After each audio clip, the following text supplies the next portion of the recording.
All right, hi again, everybody, and welcome into some Sunday baseball, old time baseball. Tonight in our KCCL Deadball 19th Century Tournament, we return for the 1907 Chicago Cubs versus the 1908 Cleveland Naps. The Cubs hold a command 3-0 lead in this best of seven. So Cleveland has to do everything it can to try to at least stave off a sweep. So there's Frank Chance and Napoleon Lajoie. They'll be facing off across the diamond. So before we get into it, Big Clue is first in the ballpark tonight. Welcome in, my friend. Good to see you. So we're getting near the end of this tournament, and it's been a lot of fun. We still have a little ways to go yet, but it should be done in a couple weeks. But hope you guys have had a lot of fun with it. Working on ballparks now for a different project, a sort of McGreevy project, but this is going to be done in out-of-the-park baseball. So I'll let you guys know a little bit more about how that works once I get the ballparks done for the 19th century teams. The deadball teams will already have their ballparks, but got to get creative with 19th century. What else is going on? Who knows? Oh yeah, I know that I don't know when, can't get an answer from Steve Tate, but the Shanks 3.0 draft should be coming up soon. Very, very different. Anybody wants to join up, and I see that probably about 6 or 7 people have signed up for it. This time you don't have to own a team. There's no big commitment. Just be there draft night, and then it'll be on a succeeding night, whenever that'll be. Bunch of people just get on mic and chat, have fun, and just let the game sim out the season. For this sort of McGreevy, you don't have to own a team in this one at all. If you come in and just say, hey, I want to try my hand at managing, you can do it. We're going to do it a little differently. The reason for out of the park baseball is because we wanted to include teams and players from the 1870s. Action PC only goes back to 1880. So that should be a lot of fun, and we picked a bunch of teams, and there are a few teams in there that are ringers. So maybe if you like a challenge, you might want to take one of those teams rather than some of the usual suspects. Todd B says, just watch the highlights of Season 2 of Beavis and Butthead. And your wife says you need to grow up. Never grow up. Ah, yikes. All right. Clue says, MV went off to get his teddy bear nightcap. He was hoping to hear an inning or two before counting sheep. Yeah, I thought he disappeared. I didn't realize he was ready to do some head-to-head baseball. But there you go. Anyhow, I hope you guys like my little poster I knocked up right before coming on here tonight. I like to add a little flavor when I can. So it's the 1907 Chicago Cubs and the 1908 Cleveland Naps. And let's get to it. Here we are in our playoff bracket. And so just to review, the Chicago Cubs of 1907 had a bye in round 1. So they met up with the 1919 Cincinnati Reds in round 2, and it was a best of 5, and defeated the Reds 3-0. Just swept them. And right now, a 3-0 lead over the Cleveland Naps here, the 1908 Naps. This one's a best of 7, so Cleveland is not out of it, but they are facing elimination. Looking at the other one, where has Providence come from? Well, you may ask, I shall tell you. Providence actually got into this. They also had a bye in round 1, and they battled the 1912 Boston Red Sox, defeated them 3-2. And then on the other side, of course, these Baltimore Orioles fought a war against the 1885 Chicago White Stockings. Providence and Baltimore coming out victorious. And in that series, which we just played Game 3 last night, Providence holding a 2-1 edge over the 1894 Baltimore Orioles. Don't know if anybody wants to try their hand at managing either the Naps or the Cubs. Let me know. And I'll switch it up that way. Hey, there is Midlife Crisis joining us. And there's Jackass Whiskey. All right, welcome in, guys. And let's get this baseball in and done. All right, so Cleveland will be the quote-unquote human team. And here we go. One more thing got to do that I forgot to do and thought I had this all set up. Trying to get all Hollywood and stuff during this the Screen Actors Guild strike and the writer's strike. And all this in a heat wave. You can't beat it with a Louisville Slugger, can you? All right. All right. And we're ready to go. Let's do this.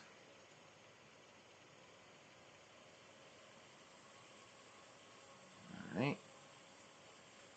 And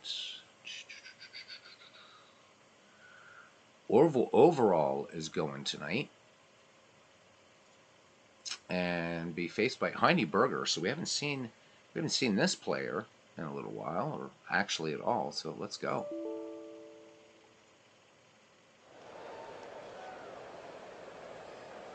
All right, so Cleveland needs to win the next 3 games to stay alive and the next 4 to win it. Chicago only has to win 1. Starting defense for Cleveland here at League Park. In left field, Josh Clark. In center field, Joe Birmingham. Joe Birmingham coming on like Ted Williams in the last game. In right field, Bill Hinchman. At first base, George Stovall. At second, Napoleon Lajoie. At short, George Paring. At the hot corner, Bill Bradley. Catching, Jay Clark. And pitching, Heine Berger. Let's look at his line for the 1908 Naps. This will be his first appearance in this tournament. So in 1908, a 2.12 earned or an average, 13 wins, 8 losses, 109 1/3 innings pitched, walked 66 and struck out 101, a whip of 1.094. And the American League, whom I still like to call the junior circuit, hit 208 against Berger. Leading it off, player manager here for the 1907 Chicago Cubs, the peerless leader Frank Chance, hitting at a 320 clip with 2 runs batted in. We're about ready to get underway here. Let's look at the weather here. It's 44 degrees and calm winds and not a cloud in the sky as we get set here at League Park, home of the Cleveland Naps. Heine Berger has the sign from Clark, and 0-1 pitch on its way to Frank Chance. Spitball. Chance sends this to center field. Joe Birmingham camps under it. 1 up, 1 down here. And we are underway. Here's left fielder Jimmy Sheckard for the Cubs. Sheckard hitting just 238, 5 runs batted in, and a home run for him. Sheckard in 1907 hit 267 for the Cubbies. Berger winds and deals the 2-2 on Sheckard. This one a fly ball to center. Joe Birmingham, can of corn. So 2 quick outs here in the first inning as Wildfire Schulte steps in. Schulte having an excellent tournament. He is hitting 435 with 6 runs batted in. Heine Berger winds and deals the 0-2 fly ball. This one to left field. Back on it is Josh Clark. And score that one F7, and that retires the side. Chicago Cubs go in order. We go to the bottom of the first inning. The 1907 Cubs, nothing, and the 1908 Cleveland Naps coming to bat. The starting defense now for the Chicago Cubs. In left field, Jimmy Sheckard. In center, Jimmy Schlegel. In right, Frank Schulte. Around the horn, Frank Chance at first, Johnny Evers at second. Solly Hoffman tonight getting a start instead of Joe Tinker, so we won't get to say Tinker to Evers to Chance should the Cubs turn 2. Harry Steinfeld, of course, at third. Johnny Kling catching, and Orville Overall gets the start for the Chicago Cubs. In this tournament, overall, 1 win, no losses. He only worked 1 inning. So Joe Tinker looks like he might be getting a rest tonight. Overall ready, peers in, has the sign from Johnny Kling as Josh Clark steps in. Josh hitting 268 with 3 runs batted in for the Cleveland squad. Overall deals the 2-0 pitch to Clark. Spitball. Clark swings on this one and base hit center field. So Cleveland gets the first hit of this game, and Josh Clark aboard with 37 steals in 1908 for the Cleveland squad. Bill Bradley now hitting 280 or 265 with 2 runs batted in. Clark has wheels. Overall checks him at first. Frank Chance right on the bag with him. Overall throws over, and diving back is Josh Clark. Kling with the target for Orville overall. And here's the pitch. Bill Bradley gets a good bunt down. Johnny Kling pounces on it, fires onto Johnny Evers, covering on the play for the first out of the inning. Sacrifice successful. Josh Clark now in scoring position. Welcome to the ballpark, Joe Murdy. Good to see you. And Bernard Strom, welcome in. JT Dutch. We've got us a good little house tonight here at the ballpark. And as Midlife Crisis says, just checking in, rolling a little strat before bed. Enjoy it, my friend. That's what it is all about. All right.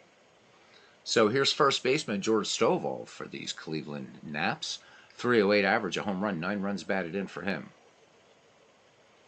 Josh Clark at second.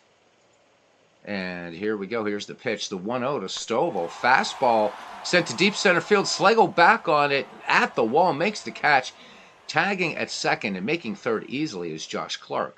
So 2 down. Cleveland threatening with its first run. Just 90 feet away. Chicago went in order in the top of the first. Napoleon Lajoie hitting a rather disappointing .216 with 5 runs batted in. Overall works out of the stretch in the 0-1 to Lajoie. Fastball swung on. Chopped to first, and Frank Chance will take it for the final out. So no runs, 1 hit, no errors, 1 man left on base, 1 complete here at League Park in Cleveland, Ohio. Chicago and Cleveland are scoreless. Johnny Kling, Jimmy Schlegel, and Solly Hoffman will bat for the Cubs here, the number 4, 5, 6 hitters. And again, these Cubs have been absolutely dominant. There's no other way to put it. Johnny Kling hitting .391 with 7 runs batted in.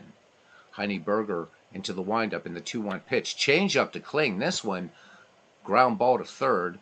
Bradley on to Stovall for the 5-3 putout of Johnny Kling. So 1 up, 1 down. Cleveland hoping to get some tight defense here and hoping that center fielder Joe Birmingham's glove stays awake, or bat stays awake. Here is Jimmy Schlegel now.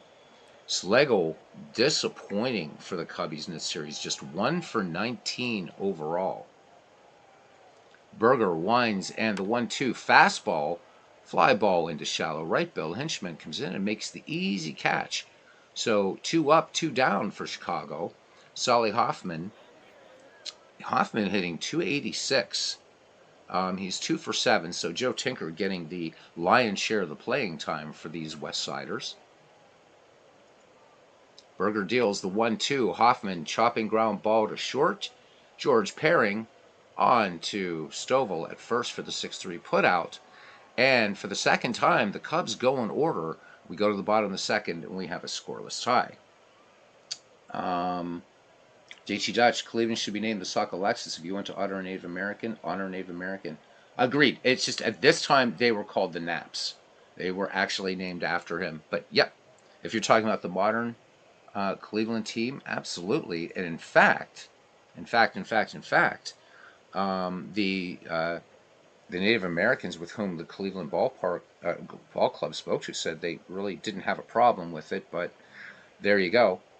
And in fact, what is it in hockey? The Blackhawk Nation actually gave their blessing for the Chicago Blackhawks to remain the same. And of course, there's the Atlanta Braves. They still have their name. So I sometimes wonder if pretty soon we're going to get so tied up in all this crazy stuff that the Pittsburgh Pirates will have to change their name because, well, of the nasty Somali pirates.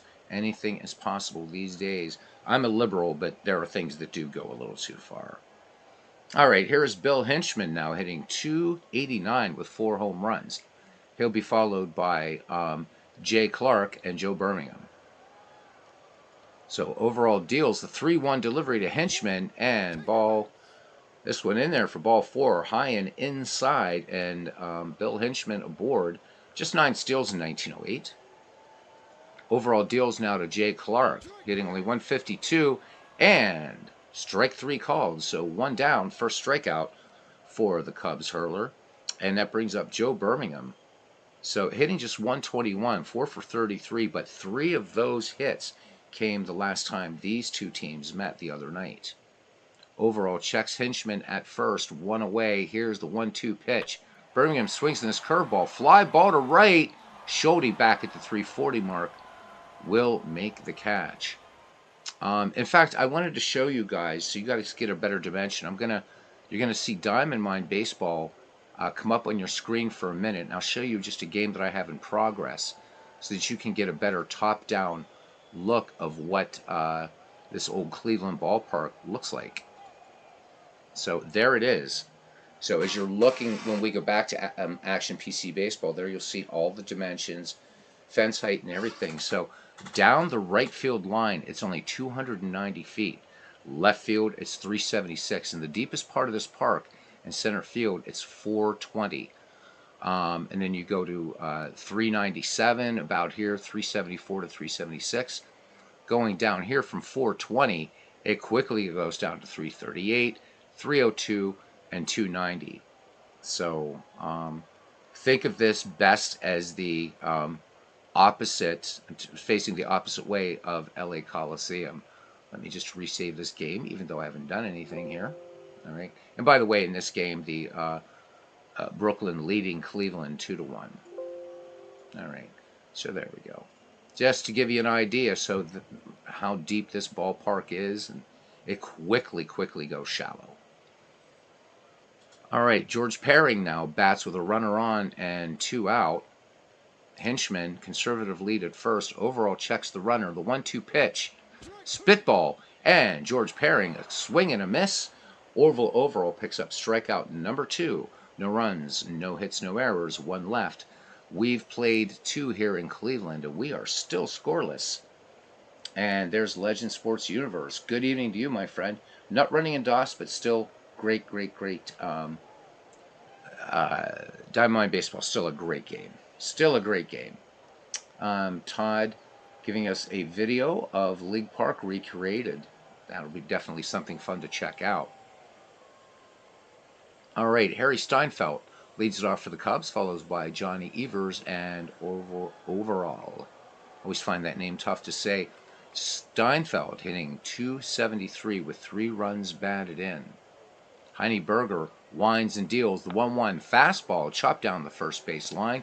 Stovall to Berger, and Steinfeld will be retired for the first out of the inning. Only 1 hit in this ball game by the Cleveland Naps. Johnny the Crab Evers now, a 250 average, a run batted in for the Crab. Berger into his windup and the 2-0 curveball. 2 hopper to short, Perring with a nice strong peg to George Stovall for the 6-3 putout. 2 up, 2 down for the Cubbies as the pitcher Orville Overall steps in, making his first plate appearance in this tournament in 1907, a 213 average with 9 runs batted in. Berger now winds and deals to his mound opponent. Here's the twirl, the 1-1, fly to right. Hinchman at the line makes a diving catch of this ball. So big cheer going up here in League Park in Cleveland, Ohio. We go to the bottom of the 3rd, and we are still scoreless. JT Dutch is talking about, or Joe Murdy says 290 is about the length, to right center Baker Bowl. The centerfold was about the length of 3 rivers back in the day. Yeah, it had that cutout as sort of, pardon me, always reminded me of a kind of mini Polo Grounds, if you will, because Polo Grounds had a short left and right field porch as well. So bandbox ballparks, and fun stuff. I mean, there's so many dead ball parks that were huge. Some were tiny, like Baker Bowl, and other ones like this one, and all of them really were built to fit into an inner city. No suburbs at these times, and no parking. If you wanted to get to the ballpark, you had to work at it. All right, Heine Berger making his first plate appearance in this tournament in 1908 for the Naps, a 108 hitter with 5 runs batted in. Overall, with the 3-2 pitch to Berger, curveball, this one missing. This one just a bit too high. Overall wanting the call but not getting it. The 2 returning umpires again here, Brick Owens and Bill Clem. calling this game. We'll probably see Tim Hurst, the great Tim Hurst, who would punch anybody out. When we go back to the 19th century, we'll see Tim Hurst. All right, we're back at the top of the order now for the Cleveland Naps and Josh Clark. Clark is 1 for 1 in the game, the only hit for Cleveland, and that was a single to center. In fact, the only hit in this ball game. Berger, no threat to steal at first. Overall, peers in has the sign from Johnny Kling. Full count on Clark, and Overall has walked Clark, so that is his third free pass given up. So, little chink in the armor here for the Chicago Cubs as Bill Bradley steps in now. Overall deals to him. Bradley swings, gets a good bunt down, but Overall's going to go to third and covering Solly Hoffman. They're going to get the lead runner. So 1 out. Good heads-up play by Overall coming in on that ball. Looking bunt and fires it right to third base. So 1 away for George Stovall, who's 0 for 1. Anybody feel like doing any managing or something on a team? Throw up the hand and I'll call a play. Otherwise, just enjoy the game, please. All right, so Josh Clark at second, Bill Bradley at first for George Stovall. His last time up gave it a ride to deep center. Overall deals now from the set. Swung on, bounding ball to short. Hoffman to Evers to Chance for the inning-ending double play. So Cleveland threatens but do not score. They leave 2. We go to the top of the 4th inning. We are still scoreless, and we're back at the top of the Chicago order. Frank Chance, Jimmy Sheckard, and Wildfire Schulte. Chance fly to right center back in the first. Heine Berger into the wind in the 0-1 pitch. Fastball, and this one hits the peerless leader. So Frank Chance aboard now. Hit batsman by Berger, and Chicago with their first base runner, I should say, in the inning. Berger now deals to Jimmy Sheckard. Throws over. Frank Chance is back. Chance, 35 steals in 1907. Sheckard 0 for 1, fly to center back in the first. And welcome in to Aaron Reed joining us here at the ballpark on a Sunday night in the dead ball era. Chance, an aggressive lead off at first. Berger with a check of the runner. Deals to Sheckard. Sheckard gets the bunt down. Jay Clark's only play will be to first to retire Jimmy Sheckard. Sacrifice successful, and Frank Chance now in scoring position for the Chicago Cubs. And here is Wildfire Schulte. So Frank in this game flies deep left. Berger with a check of Chance, and Chance, he is dancing his way off second base. Will he go? Here's the delivery, and there goes Frank Chance. The throw by Clark to third, the tag, and they catch the peerless leader stealing. So a big play as Jay Clark behind the dish, making the bullet BB throw down there to get Chance. So 2 outs, bases empty. Wildfire Schulte back in the box. Berger deals the 0-1 fastball, and this one lofted to left, and Josh Clark will make the catch. So the caught stealing, not at all helpful for these Cubs. We go to the bottom of the first. We are still scoreless. Midlife Crisis says, hey Beatles, I may have missed it in a prior stream, but in the upcoming draft leagues, are we siding 2022 or the new 2023 players? So okay. No, it's actually going to be very different. Richard Davis, welcome in. It's going to be different, Midlife Crisis. So it's not officially the next McGreevy, but I'll explain sort of as the game goes along. This is going to be more team-based than player-based. So should be a lot of fun. And one of the reasons we're doing it now to park baseball as opposed to action PC baseball, Ken Castrone and I and Joe Murdy wanted to get some 1870s teams into this one. So this is not really McGreevy. When we do go back to McGreevy, actually we'll be doing we'll probably use the 2023 Baseball History Master just because it does have some tweaked stats and some improved lefty-righty. So when we go to an official McGreevy, it'll be the 2023 Baseball History Collection. But in the thing that's coming up, there's 15 19th century teams and 15 dead ball teams. No one has to own a team unless you want. And we're just going to go that way and have some fun with it while we kind of tweak Agreed. And this is a way to do some stuff on Out of the Park 24 anyhow. All right. So Nap Lajoie will lead it off, followed by Bill Hinchman and then Jay Clark. Absolutely. Yes, yes, yes. Joe Murdy says Wildfire Schulte sounds like he should be a pitcher to him. Yeah, it does sound like a pitcher thing, doesn't it? And it will be interesting to see the stats from Out of the Park. I've been doing a couple just exhibition games with it offline, just using the dead ball teams because I'm kind of having to create some 19th century parks because there are none included in that stadium mod. For good reason. It's very hard to find those, to find pictures. So using the ballpark creator and using some stuff I can find online and Out of the Park to at least give these 19th century teams a ballpark. And I am going to look for park data, and I'm going to try to set the fences at least at the proper dimensions that they should be, both in terms of height and their field dimensions, and of course all kinds of great resources to consult with that. So it's going to be a while before that starts up. In the meantime, we'll probably carry on with the 1934 season and the 1915 World Series replay that we're doing, and the all-time greats franchises and stuff like that. All right, overall deals to Lajoie. Hope that helps. Lajoie cuts on this curveball, and this one all the way to the wall, and digging for second is Napoleon Lajoie, and he is in there. So second hit for Cleveland in this game. Napoleon Lajoie in scoring position for right fielder Bill Hinchman, who walked back in the second inning. Lajoie leads off second overall with a check of the runner. The 1-2 pitch to Bill Hinchman. Here's a fastball, and swing and a miss. And that's the third strikeout by Orville overall for the Cubbies. So one down now for Jay Clark. He's a switch hitter, and he's batting lefty against the right-hander overall. Struck out back in the second. Overall checks Lajoie at first. Peers in, has the sign from Johnny Kling. The 1-2 pitch. Fastball. This one chopped to short. And Solly Hoffman will go to Frank Chance, and bang, bang play at first. They get Jay Clark.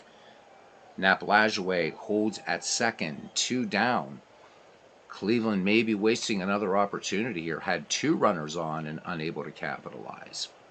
Joe Birmingham, nothing for 1, fly to deep right. Overalls, 0-2 delivery to Birmingham now. Fastball, and base hit center field. Up with his Jimmy Slagle in center. Rounding third is Napoleon Lajoie, and Joe Birmingham coming alive in these past 2 games. Picked up the RBI single. Napoleon Lajoie scores the first run for the Cleveland Naps. It is now 1-0 in the bottom of the 4th, and 2 down. Joe Birmingham with 15 steals in 1908. George Perring at the plate now. Struck out back in the second. Overall checks Birmingham. The 3-0 delivery to Perring. And this one popped high on the infield. Solly Hoffman waving off Harry Steinfeld, goes out on the grass and makes the pick for out number 3. However, 1 run, 2 hits, no errors, 1 left. And we go to the 5th inning, and the Cleveland Naps are leading the 1907 Cubs 1-0. Yeah, what a player, Napoleon Lajoie. Jackass Whiskey, the way it works, if you want to make a manager call, find a, and you got to stick with one team. Just find an emoji that I can see. I don't care if it's a thumbs up, a stop sign, something. Remember, there's a 6-second lag from when I speak to when you hear it, and a lag from what you type to when I see it. Okay? So you kind of have to anticipate. But certainly glad. Just got to let me know. Here's the thing, if you're taking the Cubs, which are right now the home team, then you can make complete managerial decisions, right? Or the Cubs are the visiting team, whichever one you pick is the one you can make complete managerial plays. Okay, there you go. All right, well, Again, you got to throw up that emoji or I won't see it. All right, Johnny Kling here will lead it off, followed by Jimmy Schlegel and Solly Hoffman. So the Cubs catcher grounded to third back in the second. Heine Berger deals the 0-1 pitch, fastball, chopped back to the mound. Berger throws. Will it be in time? Johnny Kling, they do get him. So this one by a flea's eyelash. The Nats decided to take the night off. So one down, Jimmy Schlegel. PQ's in here? PQ's not in here. Reminds me of Todd B. That's funny. All right, Jimmy Schlegel, nothing for one. First shot fired, this one tonight, by cousin Ken Castro. All right, Jimmy Schlegel now, nothing for one. Schlegel fly to shallow right back in the second. Schlegel absolutely abysmal as of this at bat, 0-5-0. All right, Berger brings it the 3-0 delivery to Jimmy Schlegel, and ball four. This one way outside. Schlegel didn't even move the bat. So first free pass issued by Heine Berger, and Chicago with the tying run now on first base for Solly Hoffman. So the shortstop grounded to short back in the second. One away. Berger looking double play here, throws across, and Jimmy Schlegel back ahead of George Stovall's tag. Berger brings it home now. Full count on Hoffman, and Hoffman got a piece of it, but Jay Clark holding on to it, so that's a swinging strikeout foul tip. Heine Berger picks up his first K of the game, 2 down, as Harry Steinfeld, the third baseman, strides to the plate for the Chicago Cubs. Steinfeld grounded to first back in the third. Berger with a check of Schlegel, throws over, Schlegel slides back, and just in there safely ahead of Stovall's tag. Joe Murdy, interesting thing about 1904, ended up being Cubs of the National League and National American League. Cubs, Naps just edged out the Red Sox with about 3 days left in the season. 1904. All right, Harry Steinfeld is nothing for one, as we said. And here is the 0-2. Steinfeld, swing and a miss. And that does it. So the Cubs, unable to get anything done right now, and you can see the scoreboard. We go to the bottom of the fifth. It's the Cleveland Naps of 1908 1 and the 1907 Chicago Cubs nothing. Heine Berger and then Josh Clark and Bill Bradley to bat. And Christopher Slovak, welcome into League Park in Cleveland. 1908, good to see you, my friend.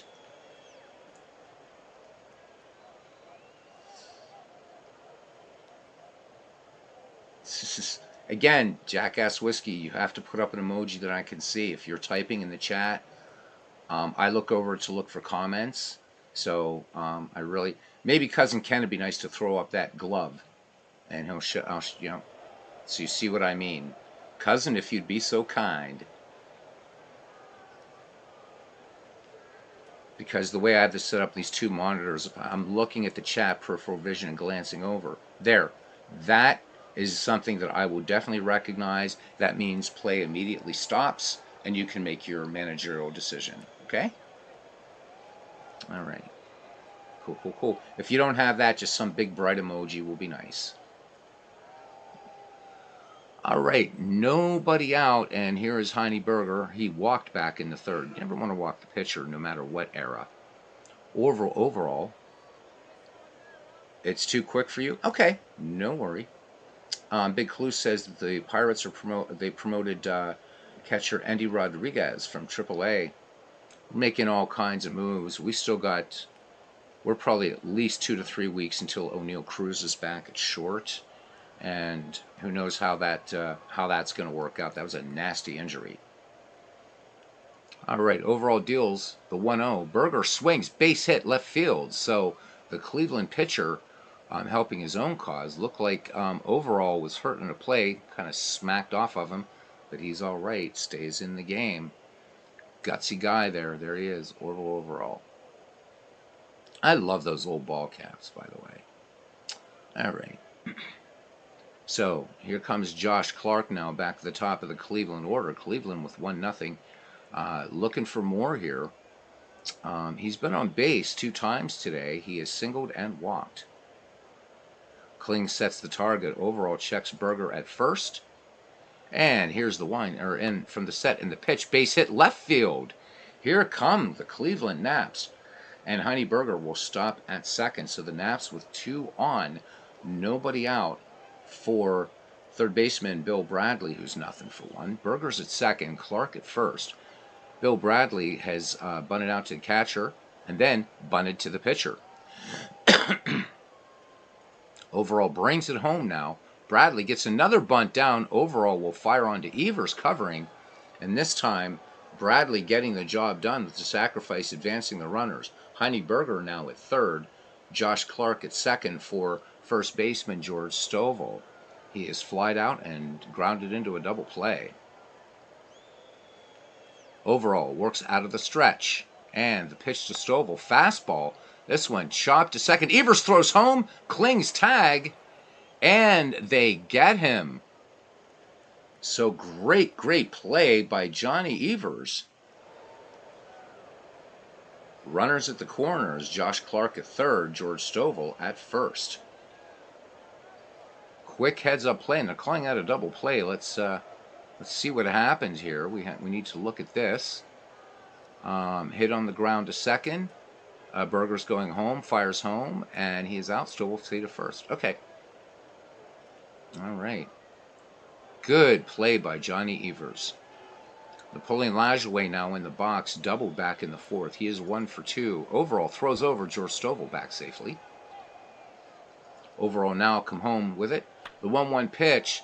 And what a great play by Solly Hoffman. Extends the body, grabs the ball, and able to give the little push of the horsehide to second to retire the side. So Cleveland threatens, but they do not score. No runs, 2 hits, no errors, 2 left. We go to the 6th. Cleveland hanging on to a 1-0 lead here. Good baseball game going on here. All right. Johnny Evers, who made that great play, will lead it off here for Chicago in the top of the 6th inning. Game moving along rapidly here. Evers, Overall, and Chance due up for the West Siders. Johnny Evers grounded to short back in the 3rd. Here is the windup in the pitch from Heine Berger. The count 2-2 on Johnny Evers, and Evers looks at a called strike 3. This one just on the inside of the black. So 1 up, 1 down. That is the 3rd K hung up by pitcher Heine Berger. And let's get a good look at Heine. There he is over here. And here's pitcher Orville Overall. Flied out his last time up. Berger winds and deals. The 0-2 delivery. Fastball swung on and miss. And that's strikeout number 4 for Heine Berger. Has Cleveland been saving a secret weapon until this must-win game? They need to win this and the next 2. Frank Chance now back at the top of the order. Peerless leader was hit by the pitch in the 4th and was caught stealing on a great play by Jay Clark there. Berger deals the 0-1 to Chance. Fastball chopped to short. Herring will take it. Herring will take it on the bounce onto Stovall, and that will retire the Cubs in the 6th. To the bottom of the 6th we go, and your score remains 1-0. Rather unexpected. The Cubs not showing the dominance that they have in the previous 3 games. And, of course, other stories going on in this game that I'm sure your eyes can see on the scoreboard. As Ken Castro says, a no-no alert in what he's playing. George Ewell clean through 6 against the A's Franchise Ball Club. It is 2-0 Cleveland. Well, isn't that a spooky thing, Ken, when you look at what's going on in this screen and who's leading? As Jackass Whiskey continues something or other. Okay. Bill Hinchman now will lead it off here for Cleveland. So the number 5, 6, 7 hitters, it'll be Hinchman, Jay Clark, and Joe Birmingham. Bill Hinchman has walked and struck out.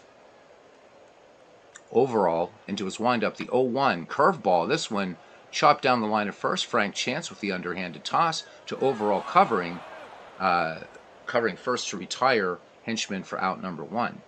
Jay Clark, nothing for 2. He is struck out and grounded to short. Overall brings it home. 2-2 pitch.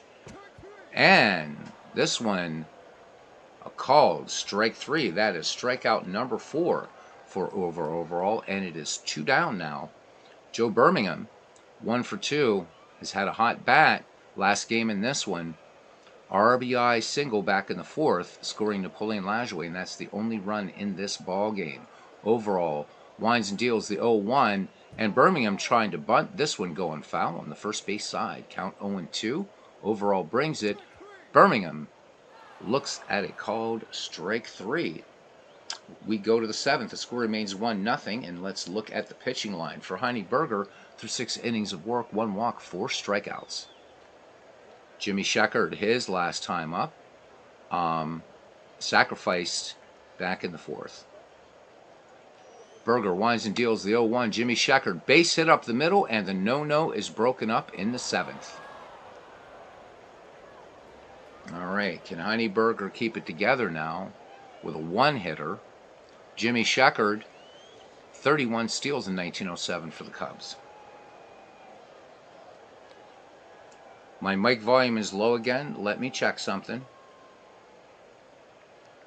It just gets crazy. It's still showing here. Maybe I'm just not speaking as loudly or something. Not sure. Not sure. Let me see if I can kick it up a little bit. There we go. I don't want it to peg into the red, so hopefully that's a little bit better, Bernard. Hopefully. All right. Sheckard at first. Nobody out. And here comes Wildfire Schulte. He is 0 for 2. He has flied out twice in this game. Thank you, Aaron. I appreciate it. Yeah, Bernard, I don't know. I haven't changed anything at all, so I'm not quite sure what's going on. I'm showing here that this is comfortably in the green, middle to high. Not pegging anywhere unless I talk like that, which I don't want to do.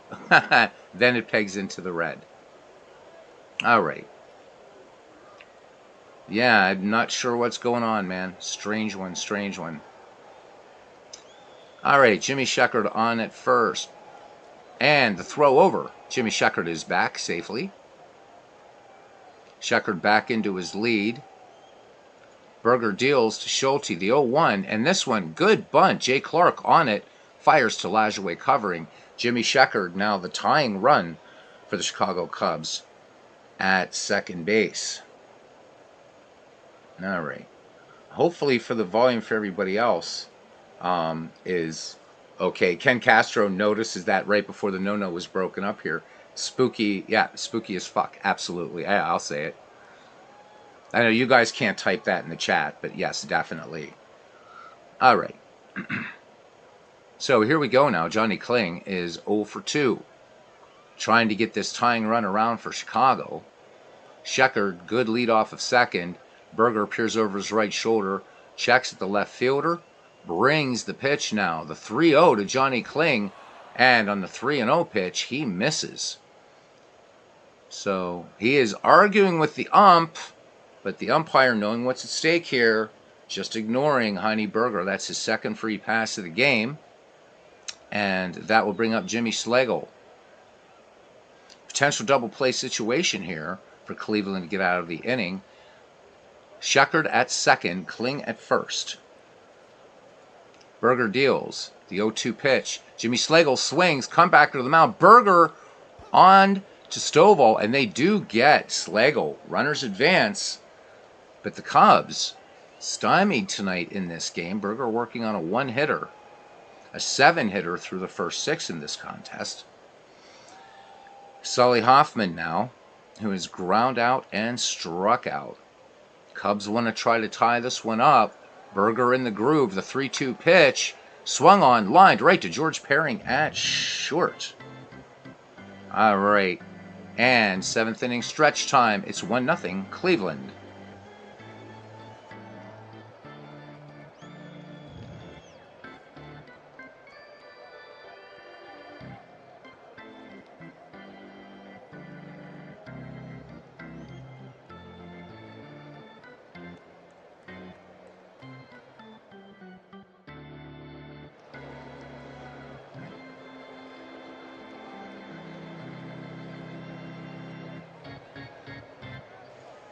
Hey, no worries, Bernard. It's all right. Believe me.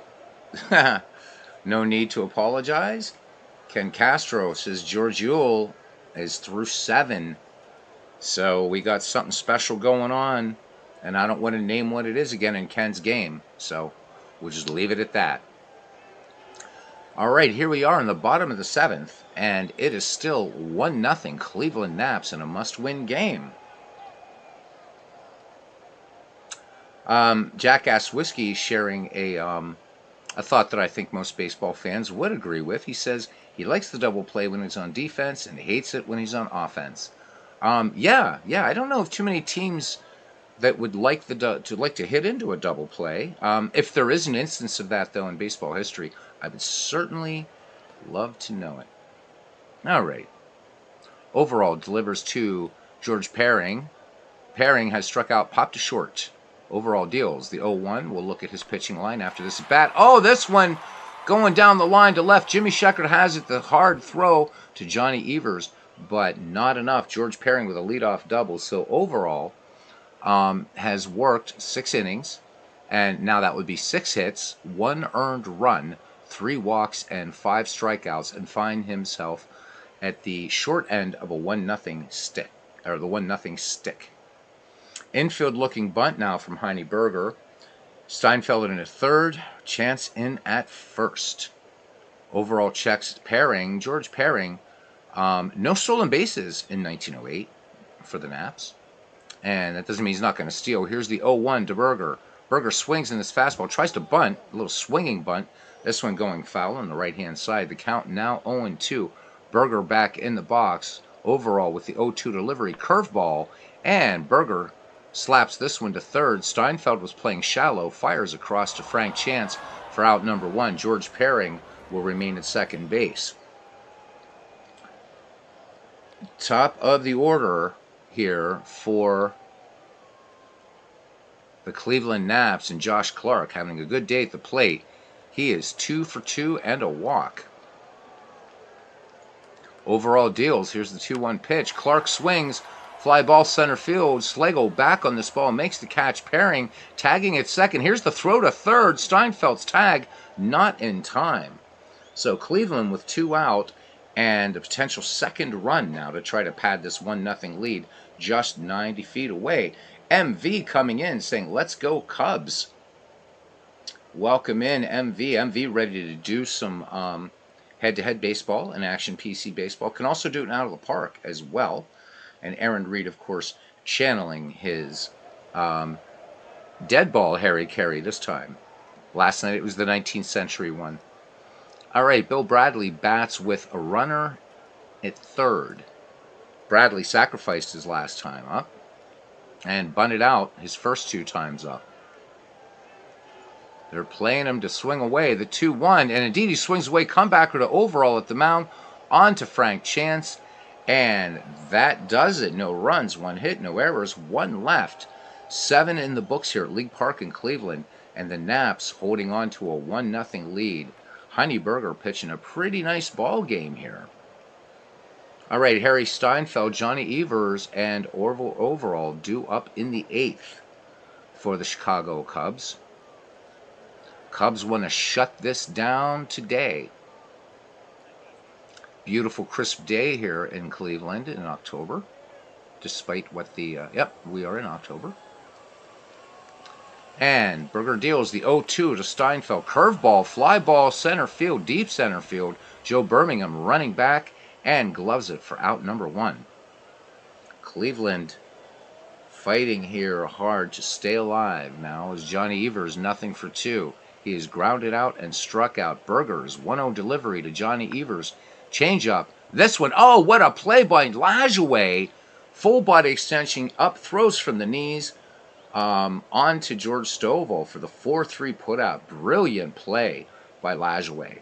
So 2 away here in the top of the 8th as Orville Overall steps in. We'll see whether Chicago decides to pinch hit for him. He is 0 for 2. They will not. The 1-2 pitch to Overall. And this one, a swing and a miss. Strike 3. No runs, no hits, no errors. Nobody left. Bottom of the 8th. It is still Cleveland 1, Chicago 0. MV says the sound is clear. Cool, thank you.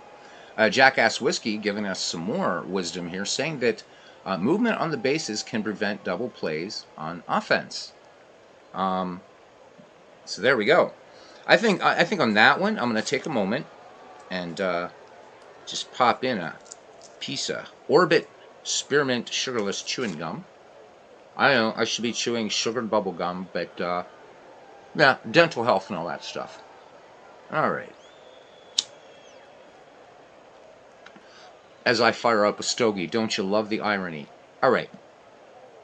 Bottom of the 8th, and it's George Stovall for Cleveland. He is nothing for 3. He has grounded out all 3 times. And on that last one, in the 5th, when he grounded to second, that was a great play by Johnny Evers to nail Honey Burger at home. Overall, into his motion, here's the 0-2 pitch. Curveball.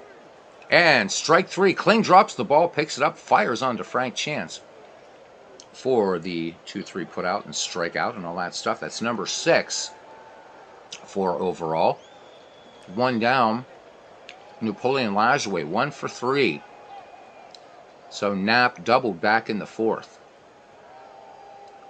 Overall, toes the rubber, winds and deals. The 0-2 to Lajoie, fastball. This one just a little grounder to Steinfeld. Steinfeld plays it on the hop, fires across to Frank Chance, and that is 2 up, 2 down for Cleveland in the bottom of the 8th. When we go to the 9th for the 1907 Cubs, we'll see Frank Chance, Jimmy Sheckard, and Frank Wildfire Schulte. Bill Hinchman, the right fielder, was 0 for 2 with a walk. Overall deals now to him. The 1-2 pitch to Bill Hinchman. Fastball swung on, comebacker to the mound. Overall with the toss on to Frank Chance. That will retire Cleveland and the side. We go to the 9th. And the Cleveland Naps holding on to this 1-0 lead.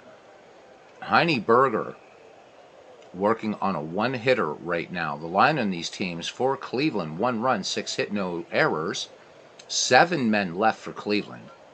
So, Cleveland missing a lot of chances to capitalize. For the Chicago Cubs, no runs, 1 hit, no errors. So, no errors in this game. That would have made the newspapers in those days. And 3 left on.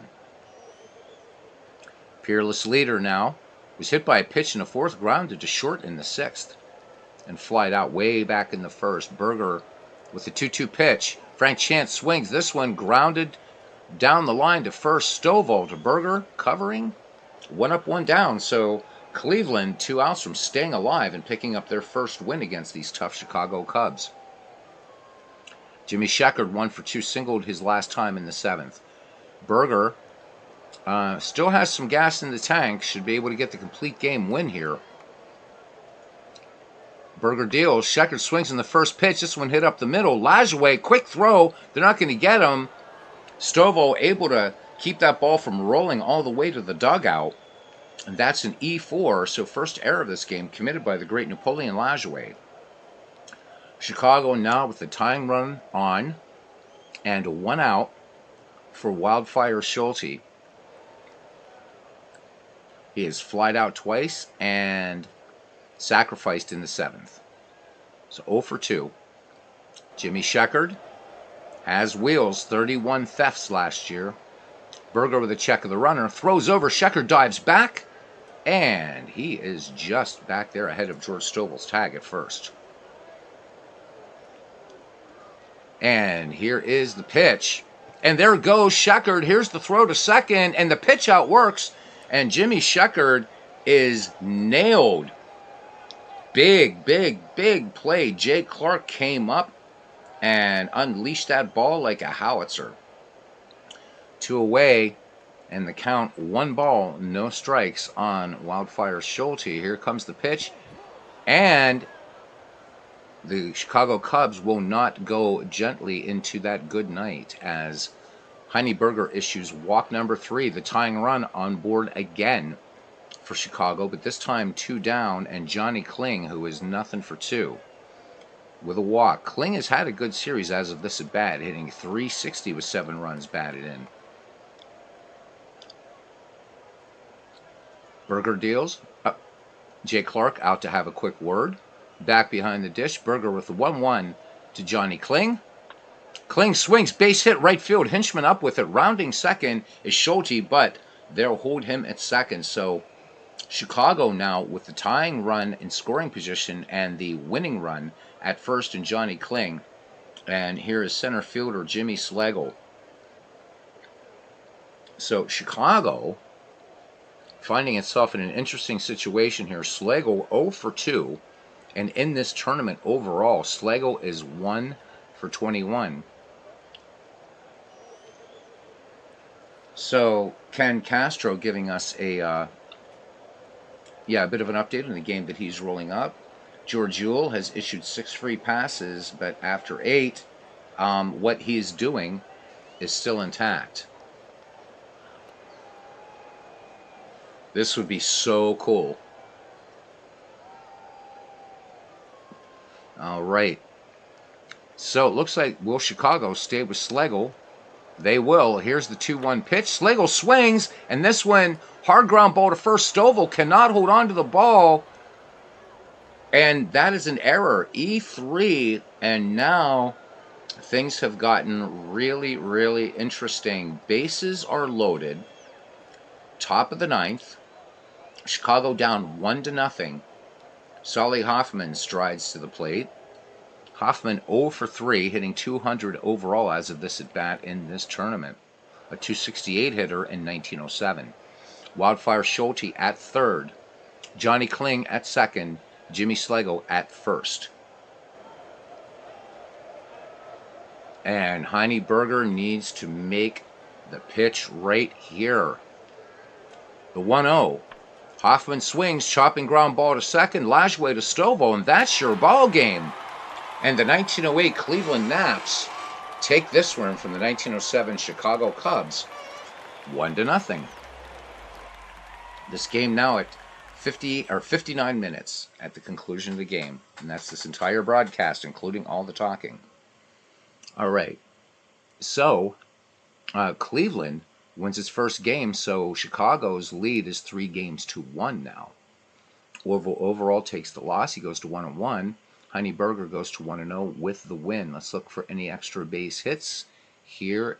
We had 2 for Cleveland. Napoleon Lajoie and George Perring. Cleveland wasting a lot of opportunities in this game, though, but still pulled out the win. So the line for the 1908 Cleveland Naps 1-6-2. For the 1907 Cubs 0-2-0. So not an errorless game after all. Looking at pitching here, both pitchers going all the way. Overall, in 8 innings of work, 6 hits, 1 run, it was earned. Walked 3, struck out 6, so his ERA at 1.00. Heine Berger gets the win. 9 complete, 2 hits, no runs. Walked 3 and struck out 5. Let's look at our miscellaneous. Not really anything to talk about. There was that play by Johnny Evers, really. That's about it. No stolen bases. There was 2 caught stealing in this game. Frank Chance was caught, as was Jimmy Sheckard. Game-winning RBI, Joe Birmingham, and the MVP, Heine Berger. There we go. Let's look at our playoff bracket.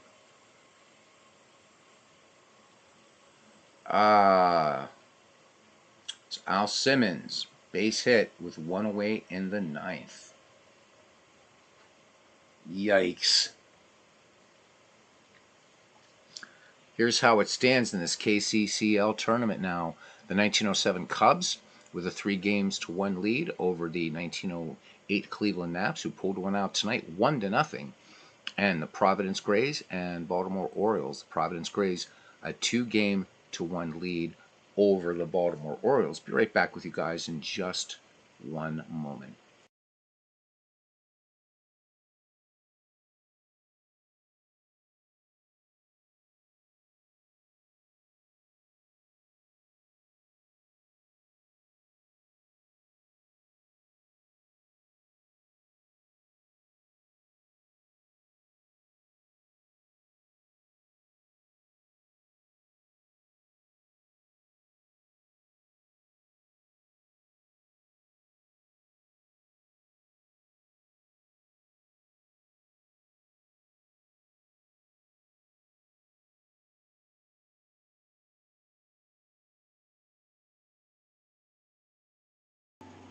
All right, guys, back. Thank you for your patience.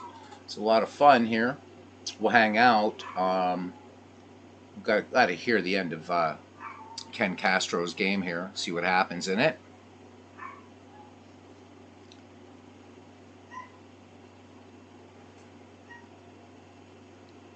Jackass Whiskey once again dropping some more baseball wisdom. He says that no hitters are communistic.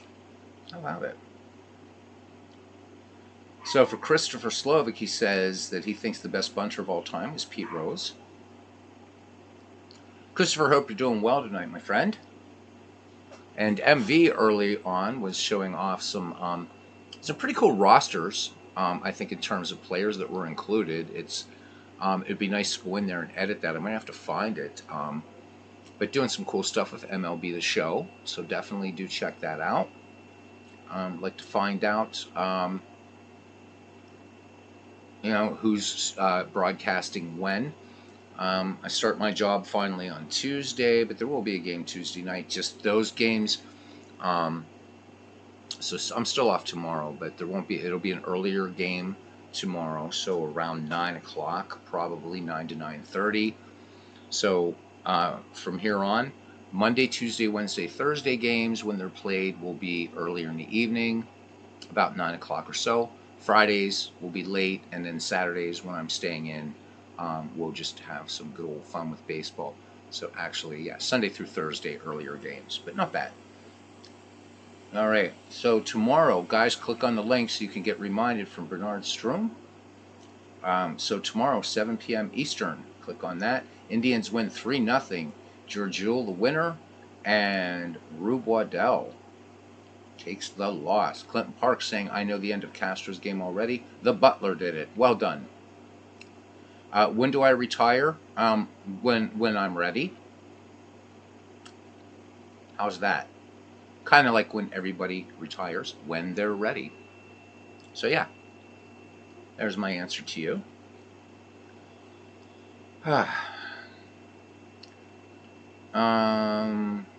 So there we go. There we go. There we go. What time is it here? It is 10:50 and people hanging out. Yeah, I mean, when do you retire, right? Age 20, 30, 40, I don't know. Whenever I want to. I figure I got a couple good days left in me or whatever, so I'll keep it going here. Hey, let me tell you what, Jackass Whiskey, it is hard to be 97 years old, all right? It's not easy, man, but I'm doing it. I am doing it. All right. Cousin Ken, how's your energy level? Am I feeling okay? Jackass Whiskey. Well, so what happens is I get leprosy about twice a year. And so when I bathe, people call me Stu. When I go to hockey games and they say face off, I think people are yelling at me. Is that okay? How's that? Harrisburg and do a game. When you retire and come to Pakistan and we'll do a game there. Absolutely, man. I'd love it. Hopefully they're cool with Orthodox Christians. But yeah, absolutely, man. All right. Am I feeling okay? I am feeling okay, man. I'm feeling more than okay. Clinton Park says he is working on something different. Got socked with a plumber's bill. So I'm working on his past performances to pay it off. Ouch. Plumber's nice guy. Sorry to cough in your ears, guys. Different setup here. Didn't have time to mute it. Should have. Sorry. So we can take this moment. There are tons of Orthodox Christians there, and Buddhists, and pagans, and 2 pirate fans, right? I'd love to visit Pakistan. I think it'd be fun. Food quite similar to Indian food, which I absolutely adore. So yeah. Maybe catch some of the goings on, comings and goings. So nice. Well, I just don't want to go about blaspheming. Yeah, I blaspheme here, but that's because Big Clue makes me blaspheme. That's what it is. Clue says Simon & Garfunkel were geniuses when they wrote that song. Leprosy, all my skin is falling off of me. I'm not half the man I used to be since I contracted leprosy.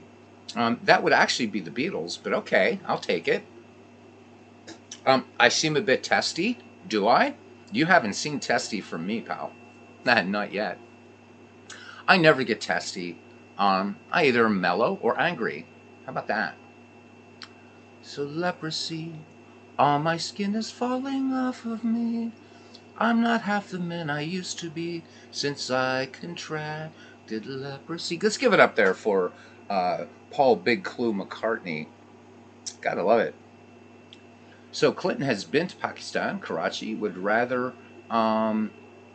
eat the crinkles out of your cat. Okay, so there we go. Just let YouTube carry that one. Dan Burke, welcome in, welcome in, welcome into the ballpark. If I didn't see you coming in, welcome in. Game's over. I'm just now kind of... Yes, we have been known to have words on occasion. We've had words, but certainly not, I don't know, whatever. What, big clue with 3 question marks. What is he asking? Oh, Dan Burke saw the end. Cool. Had a no-no going. It was kind of spooky, man. Had a no-no going in this game. It was Cleveland through 6, and Ken had a no-no going in the game that he was rolling up, and it was Cleveland. So, and that, I think it was in the 7th, so just an inning ahead. That was kind of spooky weird. Karachi is tougher, but Islamabad is an easy, controlled city. Yeah, I haven't. It's time for me to make a little trip outside the United States. Anyhow, it's been a while. Been a while. Cousin Ken, have you energy? Dare we go once more unto the breach and do Providence and Baltimore while we're here? Do I like playing chess? Yeah, I like it. It's a nice game. Am I good at it? Nah. But I do. I enjoy chess. Absolutely. But my game, pal, is poker. That's my game. So if you ever want to play, let me know. I'm certainly trustworthy. So watched Big Clue made this funny comment, and it was the other. He's giving me a bit of guff for watching. Why'd I close that? For watching Gettysburg last night. He's like, "Look, you didn't know what was going to happen." You know, it is. You could make me a chessboard. Yeah, it depends on whose chess I'm playing with. Exactly. Yeah, definitely, Aaron. We will do that. I wanted to do something more modern baseball, or at least all-time greats on that. But yeah, definitely we'll do that. All right, Ken, let's do this. Let's see if Providence can take a 3-1 lead. Ken is up for doing some managing, so Ken's gonna school us here. Providence is human-controlled. All right, Ken, I'm gonna do computer lineup, and then you tell me who you want where.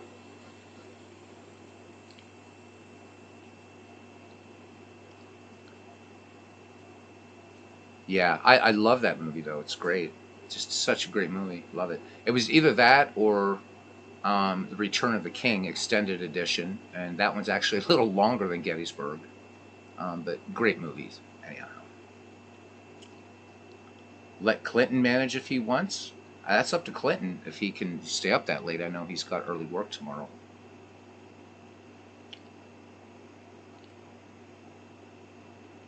So, Mr. Parks, let it go. He's going to be in bed in a half hour. It's up to you, cousin. So we got Hines, Carroll, Start, Gilligan, Denny, Irwin, Farrell, Radford, and Cyclone Miller. Radbourne to right field, batting 8th. All right. All right, Mr. Radbourne. And he's batting 8th. Simply simple enough. If only the Orcs had Joshua Chamberlain there at Pelennor Fields. Nice. Free. Well, I appreciate the kindness, Jackass Whiskey. I don't play enough chess to really task somebody with making a chessboard, but I do appreciate your kindness. I truly do. Thank you.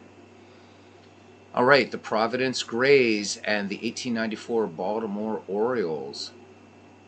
And here we go. Frank Bancroft versus Foxy Ned Hanlon. And yeah, I realize this didn't go back to Huntington Avenue grounds, but there you go. 19th century time. Getting the start tonight for the 1894 Baltimore Orioles is Bert Inks. What a name to conjure with. A 7 ERA in this tournament. 1 win, no losses. 9 innings worked, 4 walks, 1 strikeout. A whip of 2.00. And they're hitting .350 against him. So these Providence Grays pretty excited about the prospect. Let's look at the starting defense for the 1894 Baltimore Orioles. In left field, Joe Kelly. In center, Steve Brody. And right field, Wee Willie Keeler. At first base, Dan Bruthers. At second, Heine Reitz. At shortstop, Huey Jennings. At third base, John McGraw catching, Wilbert Robinson, and Bert Inks pitching. Inks in 1894 had a 5.55 earned run average, 9 wins, 4 losses, 1 save, 133 innings worked, 54 walks, 30 strikeouts. Paul Hines will lead it off here for Providence. And as usual, if Ken throws up the big pink glove, play stops immediately while he gets to make his managerial decision.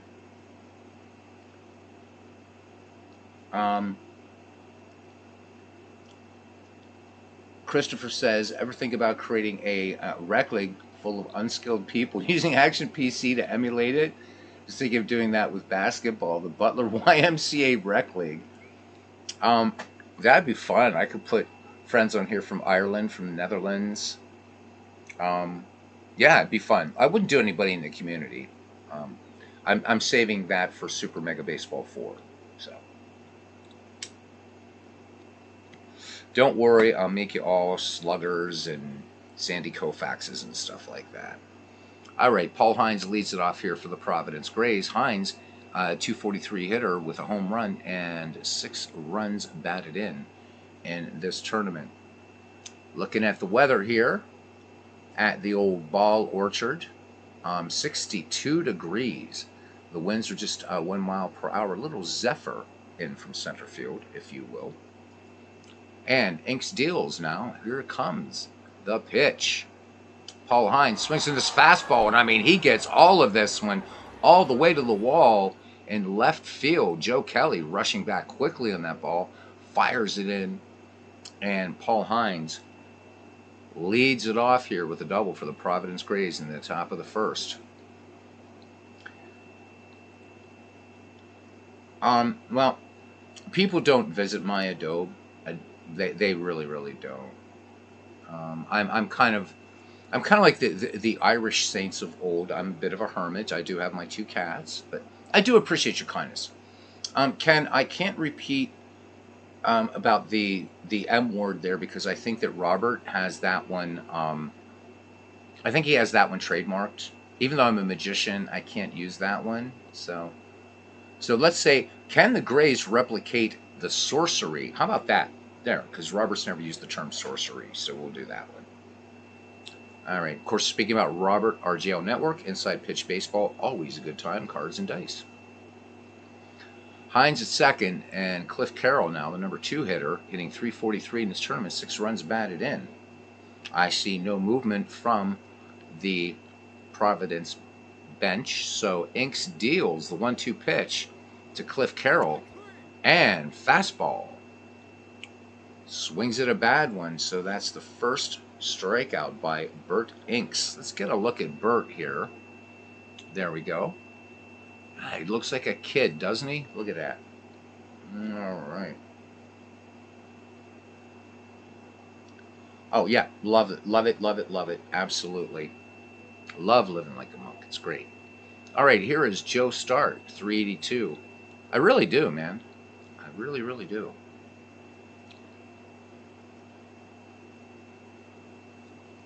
Get out every once in a while, drink Guinness with friends, and, sing a few tunes. It's fun. Inks deals now. Start swings in this first pitch. Fastball grounded deep to second. Reeds quickly up with it on to Dan Bruthers to retire Joe Start. And that is out. Number 2, Paul Hines moves on to third base. Barney Gilligan now hitting 188 with 7 runs batted in. Inks out of the stretch. And the 1-0 to Barney Gilligan. Gilligan swings, grounded to short. Great stop by Huey Jennings. Fires across to Dan Bruthers. Excellent play. Full extension there by Jennings to retire the side. No runs, 1 hit, no errors. Half inning gone. The Providence Grays, nothing. And the 1894 Orioles coming to bat. Starting defense here for the Providence Grays in left field. Cliff Carroll. In center, Paul Hines. And right, Charlie Old Haas Radbourne, who, as you can see, is rated just about every damn position, except catcher and third base. Joe Start at first, Jack Farrell at second, Arthur Irwin at short, Jerry Denny at third, Barney Gilligan catching, and Cyclone Miller taking the hill. Miller's numbers in this playoff: a 3.24 earned run average, 1 win, no losses, 8 1/3 worked, 2 walks, 3 strikeouts. In 1884 for the Grays, 3 wins, 2 losses, 34 2/3 worked, 11 walks, and 12 strikeouts.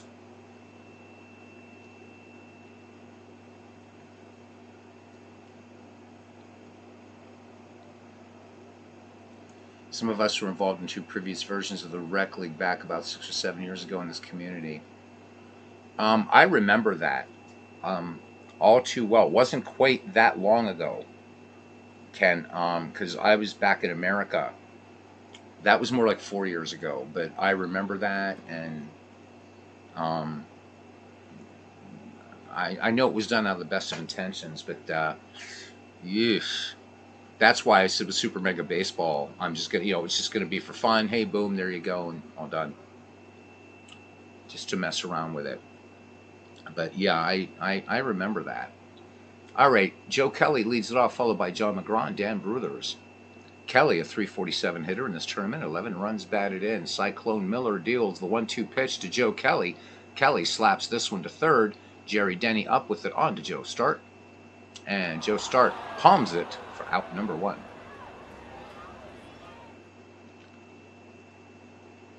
Little Napoleon, 260 and 6 runs batted in.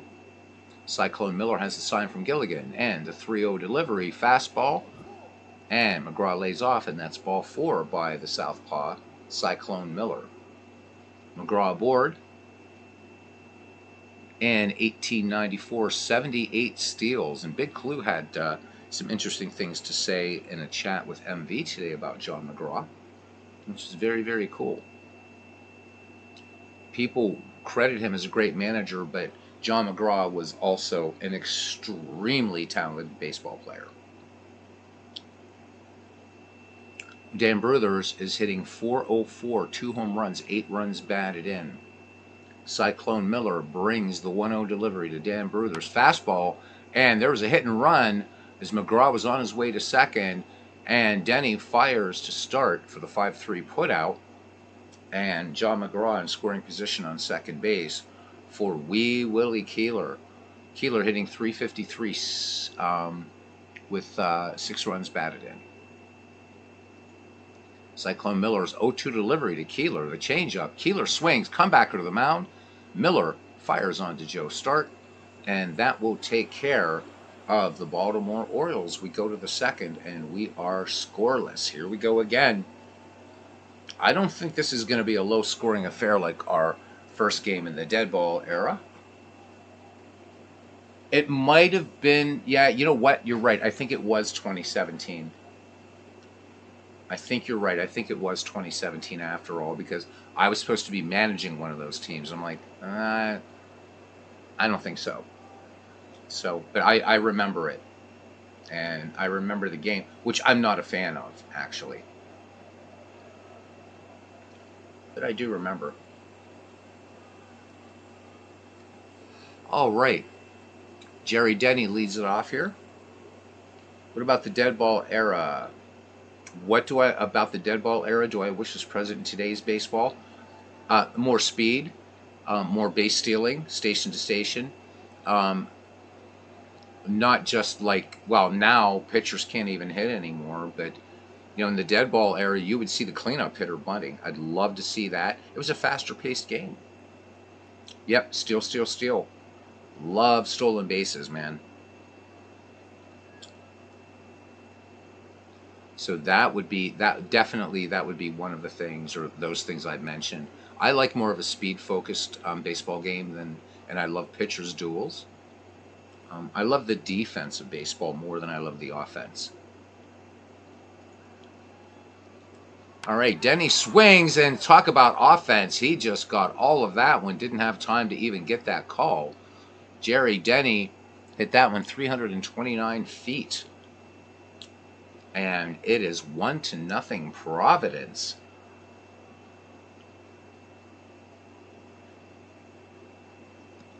Bernard Strum talking about the colorful personalities. Yeah, how about let's bring back the nicknames. Some of those great nicknames, and definitely some colorful and some tragic, colorful characters. Bugs Raymond comes to mind immediately. All right, 1-0 Providence here in the top of the second with nobody out, and Arthur Irwin. Let's look at that shot again by Jerry Denny. I mean, that was just a line drive and out of here. And home runs as we think of them did happen in the 19th century and the dead ball era. Just not as common. All right. Arthur Irwin would like to get this batting average up above 200. He's at 182 with 2 runs batted in. Bert Inks steals the 0-2. Irwin swings, chopping ground ball to first. Bruthers will take it to the bag himself for out number 1. Second baseman Jack Farrell grabs a wagon spoke out of the barrel and strides to the box. A 226 average for him with 3 runs batted in. Inks deals the 0-1. Farrell swings, and this one a bounding ball to first. Bruthers takes it on the easy hop. 2 away now and 1 in for old Hoss Radbourn as a hitter, hitting just .059. He's 1 for 17. In 1884, hit .230. Inks deals the 1-2 pitch to old Hoss, fastball, and it's going to be the Dan Bruthers show. So Providence does pick up a run on 1 hit, no errors, nobody left. We go to the bottom of the second inning. The 1884 Grays won, the 1894 Orioles nothing. Huey Jennings will lead it off here for Baltimore, followed by Wilbert Robinson and Steve Brody. Jennings, 364 hitter with 4 runs batted in. Cyclone Miller with the 0-1 fastball, and this one bunted by Jennings, and on it as Barney Gilligan fires to Jack Farrell covering for the 2-4 putout. 1 down. Let me mute this for a sec.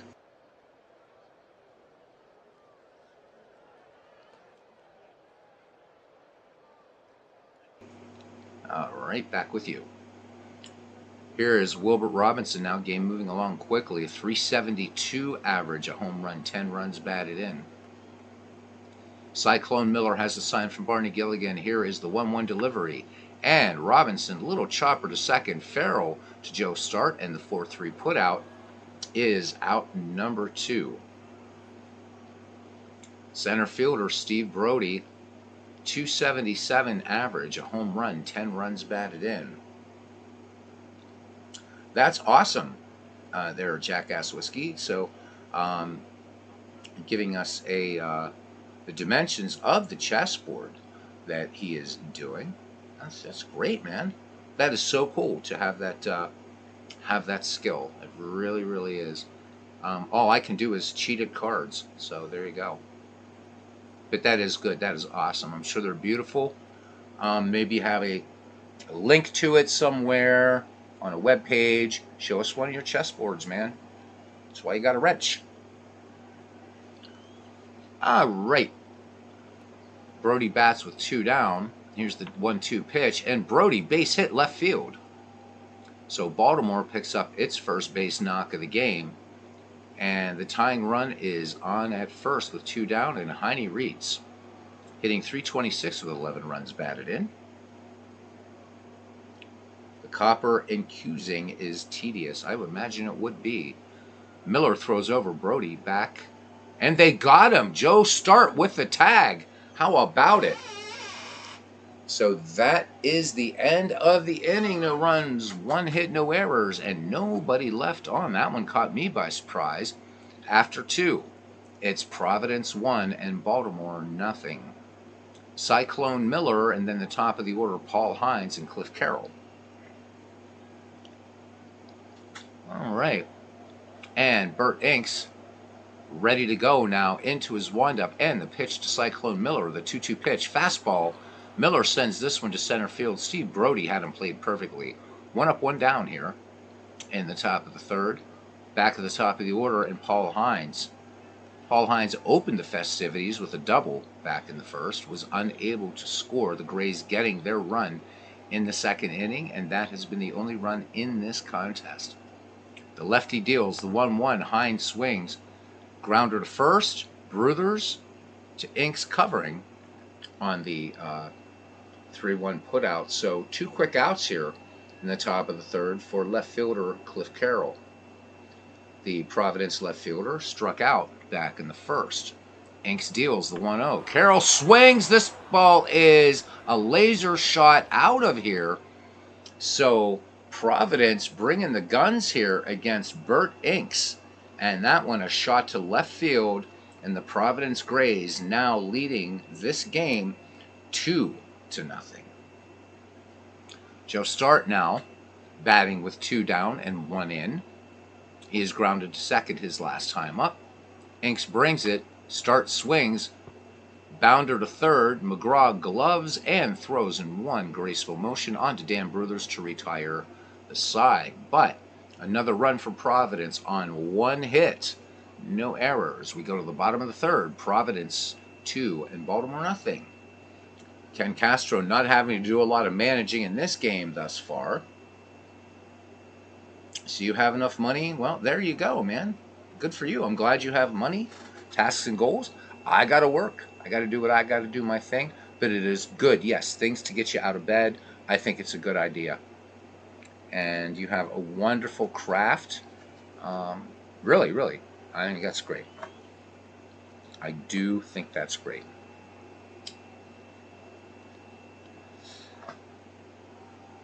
I have a ton of things I'd love to do, but again, you know, got to do that money thing. But doing some illustrating, writing a book with illustrations for whatever, working on magic, making music, man. What else can I do?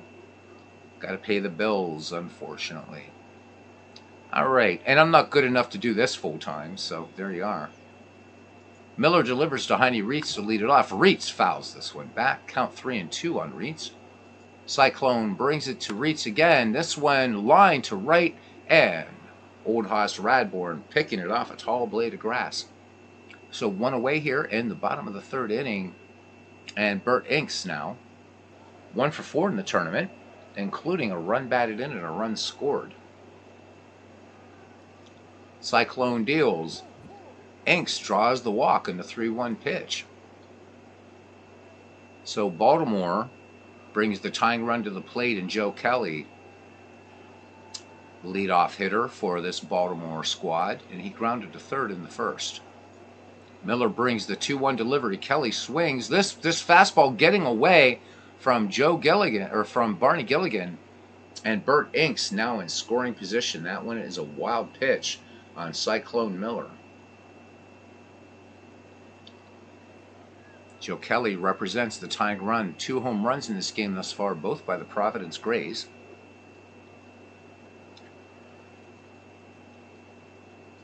I think Jackass is probably asking Cousin Ken about a chessboard. Again, I don't play. I do appreciate it, Jackass Whiskey, but unfortunately, yeah, at least in where I'm staying right now, no one's gonna see it except my 2 cats. But I do appreciate it. I honestly do. Thank you. I really do. All right. Here is the delivery. The 3-1 to Joe Kelly. And Cyclone Miller now having some trouble finding the strike zone. That is his third free pass. Providence in a bit of a pickle now. 1 down, 2 on. Bert Inks at second. Joe Kelly at first. And here's John McGraw. McGraw walked back in the first. And the 1-2 pitch to John McGraw. Fastball. This one sent to right field toward the line, and making the catch is Oldhouse Radbourne. And the runners will not advance. So big out there for the Providence Grays, as Big Dan Bruthers is in the left-hand side of the box now. He grounded to third last time up. Cyclone Miller looking to get out of this one. There's a picture of Cyclone and his stylish mustache. Miller brings the 0-2 delivery now to Big Dan Bruthers. Fastball, this one harmless, grounder to second. Farrell will go to Joe Start for the 4-3 putout. So, despite the wild pitch and Baltimore threatening, they do not score. And we go to the top of the fourth inning. It's the Providence Grays 2 and the Baltimore Orioles nothing. So Bert Inks will face Barney Gilligan, Jerry Denny, and Arthur Irwin. Ken Castro just kind of hanging back, enjoying this 2-0 lead. No errors in this game thus far. Inks deals to Gilligan. The 0-2 pitch. Fastball. Gilligan swings. Base hit. No. Yes, it is. Base hit. Oh, they're going to score that one in error. I think the scorer was being a little bit unkind there. That one was a bullet, and there's no way Bruthers would have gotten to that base. But E3 and Barney Gilligan's aboard, and that's all that Providence cares about. All right, Providence calling its first play of the game, calling for a steal here. Ken Castro, longtime manager of these Providence Grays in an alternate baseball history. And seriously, Ken has probably studied this game, and I'm hoping doing them justice here. His scholarship in 19th century baseball, unparalleled in my estimation, and playing his favorite 19th century team here, although his favorite 19th century player not on this team. Jerry Denny, 1 for 1. Solo shot to left, back in the second, giving Providence its first run. Inks checks Gilligan at first. Here is the delivery, and Barney Gilligan's off to the races. Robinson pegs it down, and the slide, the tag is in time. So one away, the steal is unsuccessful. Jerry Denny back in the box, and the count on him, no balls, 1 strike. Here's the pitch. Denny swings, chopper to second, reaches quickly up with it, snap throw to Dan Bruthers for the second out of the inning. Arthur Irwin has been up once and grounded out. The Southpaw Inks winds and deals the 2-1 pitch to Arthur Irwin. This one grounded deep to short. Huey Jennings on to Dan Bruthers. And 1-2-3 go the Providence Grays. We go to the bottom of the fourth inning. Providence holding on to this 2-0 lead, looking to go up 3-1 on Ned Hanlon's Baltimore Orioles. Wee Willie Keeler leads it off, the number 4, 5, 6 hitters. Keeler, his last time up, grounded back to Cyclone Miller.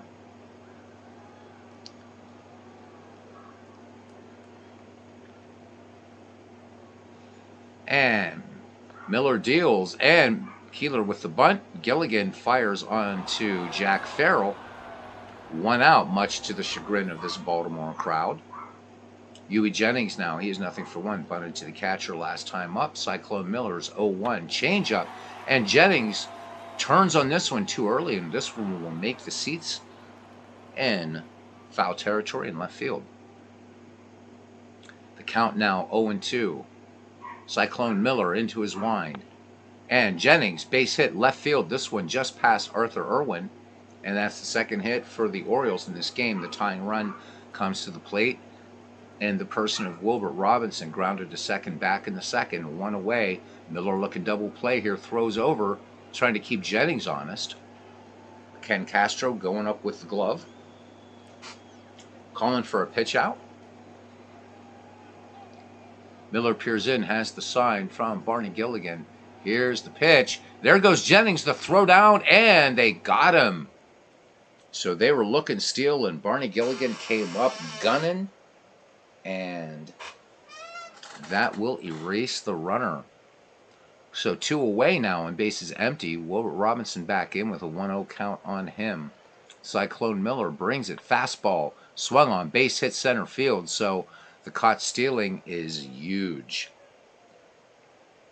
Double play situation here now. Steve Brody 1 for 1 for the center fielder. Single to left back in the second. Wilbert Robinson pilfered 12 bases for the Orioles in 1894. And Cyclone Miller lets it go. The 0-1. Fastball. This one gets away from Barney Gilligan. And that is going to be a wild pitch charged to Cyclone Miller. Wilbert Robinson now in scoring position, second base.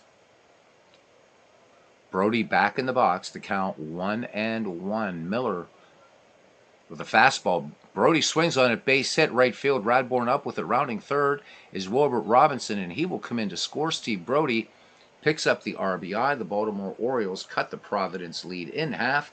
It is now 2-1.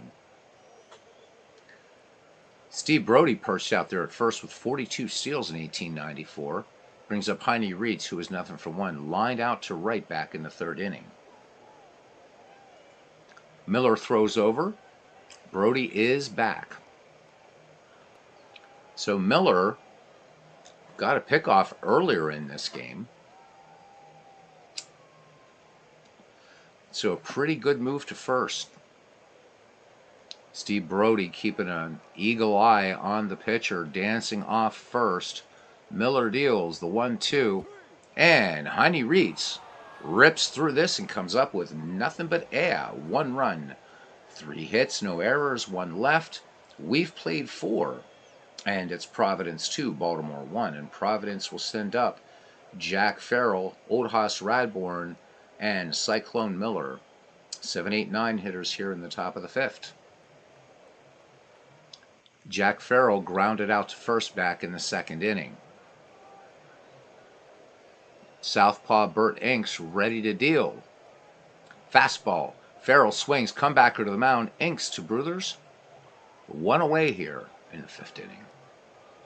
Good tight ball game, only 1 error thus far. Baltimore having stranded 4 thus far, squandering a few opportunities. The Grays, only 1 left on base thus far. Old Haas grounded to first back in the second inning. Bert Inks twirls it. The 0-1 fastball. Radbourn swings. Grounder up the first baseline. Bruthers on to Inks covering for the 3-1 putout. 2 up, 2 down. And Cyclone Miller is nothing for 1. As he stands in, he flies to center back in the third. Robinson sets the target. Inks delivers the 3-1 pitch. Fastball. This one missing. This one up at the shoulders and in. So Inks issued the walk, and again, that's not something unusual either. It's coming into MV today, and MLB The Show. It's too bad there isn't a mod to have the catchers basically almost standing behind the plate, and they weren't directly behind the batter. A lot of times there's just a little slight bend to the knees. So I don't know when the maybe it was with the redefinition of the strike zone as you got into the 1920s or what have you, because then you would see it. But when catchers would be in a crouch as opposed to a kind of just slightly knees bent position, which was common for the day. So Cyclone Miller at first with a conservative lead.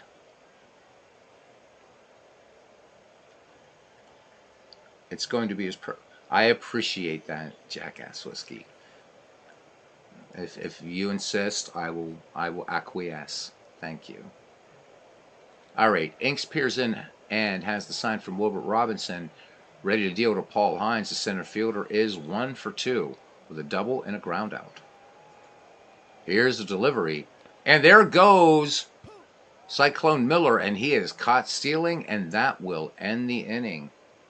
Bottom of the 5th, and Providence still holding on to a 2-1 lead over Baltimore.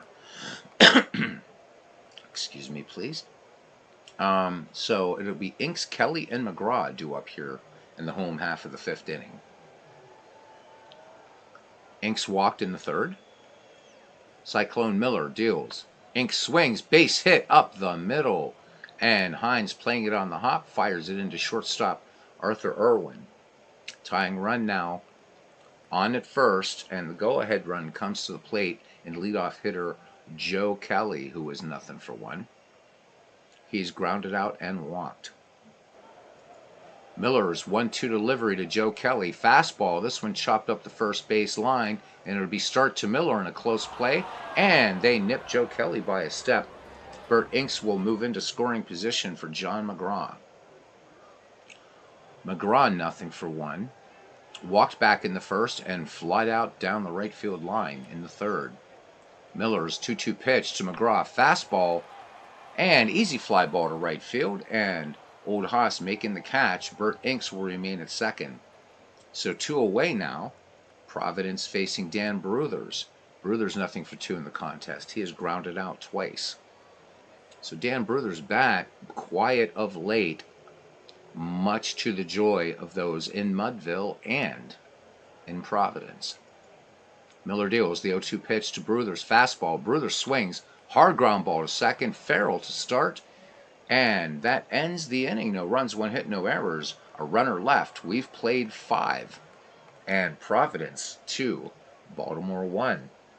Cousin Ken Castro having an easy time of it tonight in this ball game in the 19th century, or I should say today. Winds picking up now a little bit, coming in now at 3 miles per hour. But what a beautiful day for baseball. Certainly better than anywhere in the United States and Europe right now. Rome expected to hit the low triple digits next week. Rome, Italy. Ugh. Even Netherlands and Ireland feeling the pinch right now. All right. Back at the top of the order for the Providence Grays, Paul Hines will lead her off here. Cliff Carroll waiting on deck. Paul Hines has doubled and grounded to first. Bert Inks, the southpaw, fires it in. The 1-0 pitch. Fastball. Hines connects. Comebacker to the mound. Inks quickly onto Bruthers. And Paul Hines will be the first casualty of the inning. Cliff Carroll now. Solo shot back in the 3rd. And that was the second Providence run. So both of their runs on home runs. As Inks deals the 1-1 pitch to Cliff Carroll. Grounded hard and unable to hold on to that ball as Heine Reed scored that one E4 and Cliff Carroll aboard. Second error for the Baltimore Orioles in this contest. Joe Stark comes up, and so does the glove from manager Ken Castro. Hit and run. All right. Cliff Carroll with a good lead off first. Inks with a check of the runner. Here's the pitch, the 0-2. Carroll was off with that one. Fly ball to right. Carroll gets back to first safely as Keeler's throw gets back into the infield. So 2 away now for Barney Gilligan, who's nothing for 2. He's grounded out in the 1st and was safe on an error in the 4th. And the glove going up again. And this time it's going to be a steal. Inks checks the runner. Here is the delivery. There goes Cliff Carroll. The throw down by Wilbert Robinson. And Cliff Carroll is gunned down. Side retired. No runs, no hits, 1 error, nobody left. And we go to the home half of the 6th inning. It's still Providence 2, Baltimore 1. The Pantheon is not in Rome. Do you think I'm an idiot? Anyhow. Sometimes you like to throw those little trolls in there, dude, and that's the time that I do get a little bit snippy. The Pantheon's not in Rome. Did you forget? I'm Eastern Orthodox. There's a country I should know about. It's Greece. You're talking about the Pantheon. My mistake. Yes, the Pantheon. I thought you said the Parthenon. My eyes. My apologies. I was going to say, the Parthenon? When did they move the Parthenon? So Jackass Whiskey is right. All right. So my apologies. All right, life goes on. Bottom of the sixth. Wee Willie Keeler leads it off. Miller with the 2-1 pitch. Keeler swings, base hit up the middle, and Baltimore with its sixth base knock of this game. Yeah, lots of things in Rome. However, being half Italian, I always loved the saying, do not fear Rome. The serpent lies coiled in Naples. And that's true. That is true. Wherever the Pantheon is, it's not where the serpent is coiled. Naples, dangerous city. Just watched a great documentary today on one of Naples' most dangerous neighborhoods. It was dominated by the Camorra. Not nice guys. Don't want to mess with them. All right, Wee Willie Keeler on at first. Cyclone Miller brings it. The 2-1. Oh, no. Throws over. Pickoff, but Wee Willie Keeler back ahead of starts tag. So, and that was a close call. Again, Cyclone Miller with that good pickoff move to first. Here's the 2-1.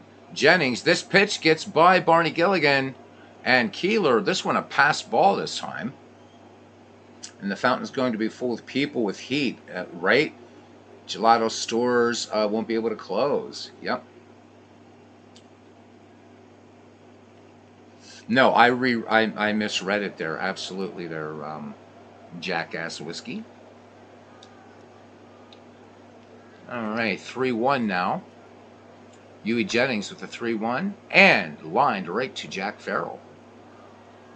So 1 out. Keeler has to remain frozen at second for Wilbert Robinson. Of course, how many henges are in England? Many, many, many. You know, a place I never got to visit that I'd love to visit is Lindisfarne. Love to visit the Holy Isle. We were talking earlier about living like monks or whatever. I'd love to visit Lindisfarne. An amazing history on that little island in the United Kingdom. In the northeast part of Old Blighty. All right, Cyclone Miller pitches with 1 out and 1 on. Here's the pitch to Wilbert Robinson, the 3-1. Robinson draws the walk. And here we go now. So the pass ball, not helpful, and then a walk. 2 aboard for Baltimore. Wee Willie Keeler at second, and the future Uncle Wilbert Robinson at first. And here's Steve Brody, and here comes the glove.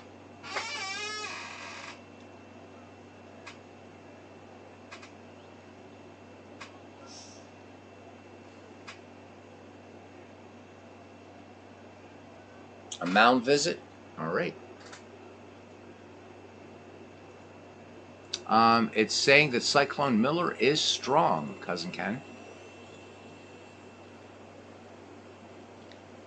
Wait to see what you want to do here. Going to allow him to pitch. Or does he get the hook with 1 out? 2-1, Providence lead here. Providence getting its runs on consecutive home runs in the second and third. And Baltimore answered back with one of their own in the fourth, not a home run. Pitch away. All right. Gilligan out to talk to Miller, now back behind the plate. And here's the pitch. Brody swings, fly ball to shallow right. Radbourne coming in, making a fine running catch. No chance for Keeler to move to third, so big out for Providence. 2 away now for second baseman Heine Reeds. He's lined to right and struck out. Miller deals the 0-1 to Reeds. The changeup, base hit. This one gap to right, and coming around to score will be Keeler and Robinson, and the Baltimore Orioles jump into the lead here. It is now 3-2 with 2 outs. So it looked like Cyclone Miller was going to get out of the inning, but Heine Reeds had other ideas. Here's pitcher Bert Inks now. He is 1 for 1 and a walk, so he's been on base twice today. See if Providence wants to go ahead with their pitcher. Looks like they will, trying to get this third out. When we go to the 7th, it will be Barney Gilligan, Jerry Denny, and Arthur Irwin. So the pitcher spot not due up next inning. Cyclone Miller with the 1-2 pitch. Bert Inks swings. Fly ball. Again, shallow right, and Haas Radborn makes the catch. However, 2 big Baltimore runs on 2 hits, no errors. 6 in the books. And it's the 1894 Orioles 3, the 1884 Grays 2. Barney Gilligan will start it off here in the 7th. He is grounded to short in the 1st, and in the 4th he was safe on an error. Bert Inks brings it. Gilligan swings, base hit, left field under the glove of Huey Jennings. And Barney Gilligan is aboard, and that's the 4th hit for the Providence Grays. Jack Oswiski said when he was in the Army and everyone else in his brigade was going to bars and chasing women, he traveled through Europe. Nice. Yep. So many wonderful places to meet there, or to see there on the continent. And Aaron Reed likes the name Barney Gilligan, the hand going up from cousin Ken Castro with a runner on. Tying run aboard for Providence.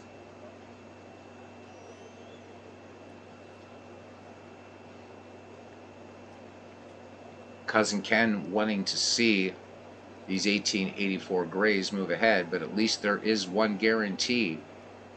There will be a 19th century team in that round 4 best of 7. Hit and run. All right. Gilligan leads off first. Inks checks the runner. And here's the 2-0 delivery to Jerry Denny. There goes Barney Gilligan. And this one fouled on the left-hand side. And McGraw giving chase. And this one will get out of play. The count goes to 2-1. And will we hit and run again? Providence trying to get Gilligan into scoring position. And we get the sign to hit and run. Inks once more peers home as the sign. The 2-1 to Jerry Denny. There goes Barney Gilligan. Chopper to short. Jennings' only play will be to first, and it's going to be close. And they get Jerry Denny by a half a step. Barney Gilligan moves to second. So not exactly what you want from a hit and run, but you'll take it as a sacrifice. So the tying run now in scoring position for the Grays, and the go-ahead run in the person of Arthur Irwin, who's nothing for 2. He is grounded to first and to short in this game. Inks checks the runner. Peers in, deals from the set position in the 0-1. Fastball, Irwin, liner right to Huey Jennings. So 2 out here now. And Providence, throughout this game, has only left 1 runner. Now may strand its second here in the 7th. Jack Farrell, nothing for 2. He is grounded out twice. Inks brings it home, the 2-0. Fastball swung on, chopped to short. Huey Jennings easily handles that one on to Dan Bruthers' side, retired. 7th inning stretch, Baltimore 3, Providence 2.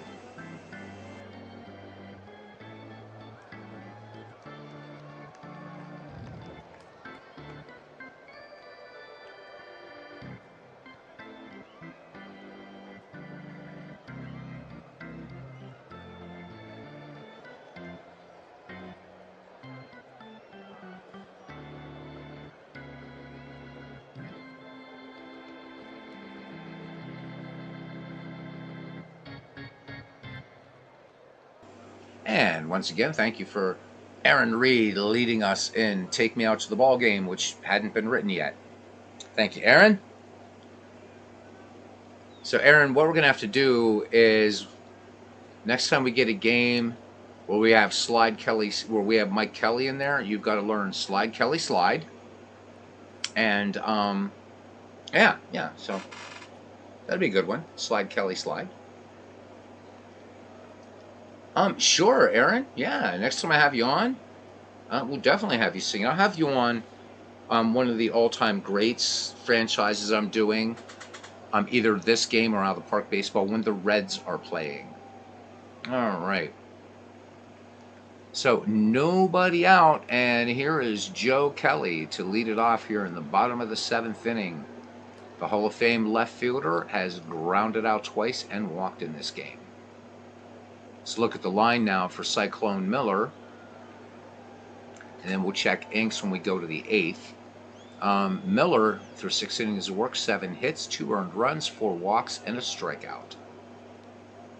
The lefty deals to Joe Kelly, full count, and this one, a swing and a miss, and Gilligan not able to get to the ball, and Kelly makes it to first. So that's going to be an error on the catcher and a strikeout.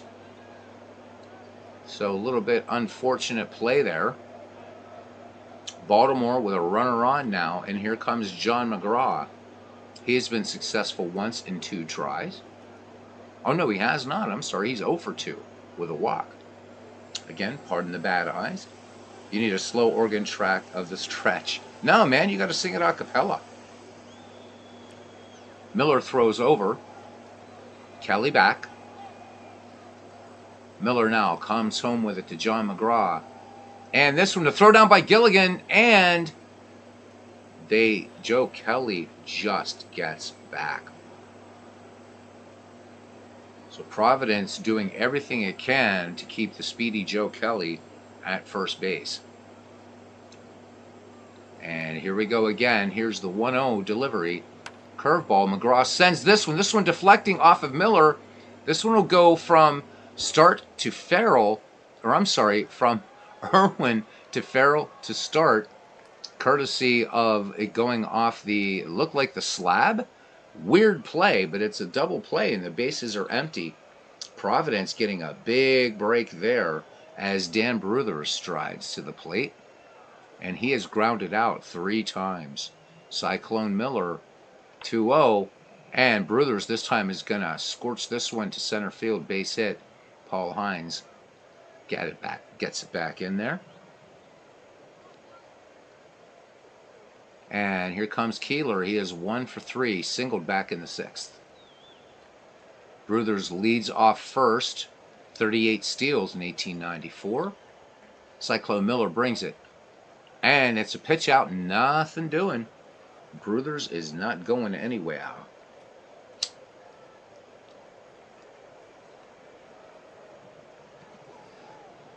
The southpaw ready with the 1-0. Here it comes to Wee Willie Keeler. Keeler smacks this one to second.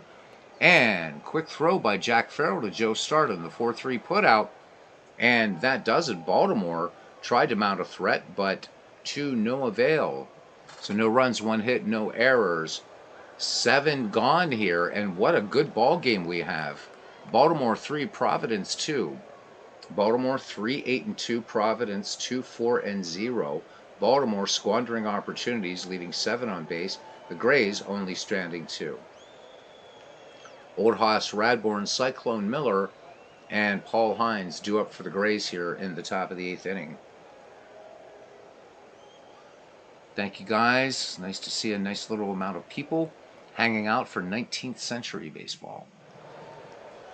Bert Inks deals the 0-1. Radbourne chopper to third. McGraw taking it on the bounce, on to Dan Bruthers to retire Old House for out number 1. Now Cyclone Miller, 0 for 1 in the game, 0 for 4 in the tournament. He has flied to center and walked. Let's see if Providence wants to pinch hit for Cyclone Miller. We'll give it a second here.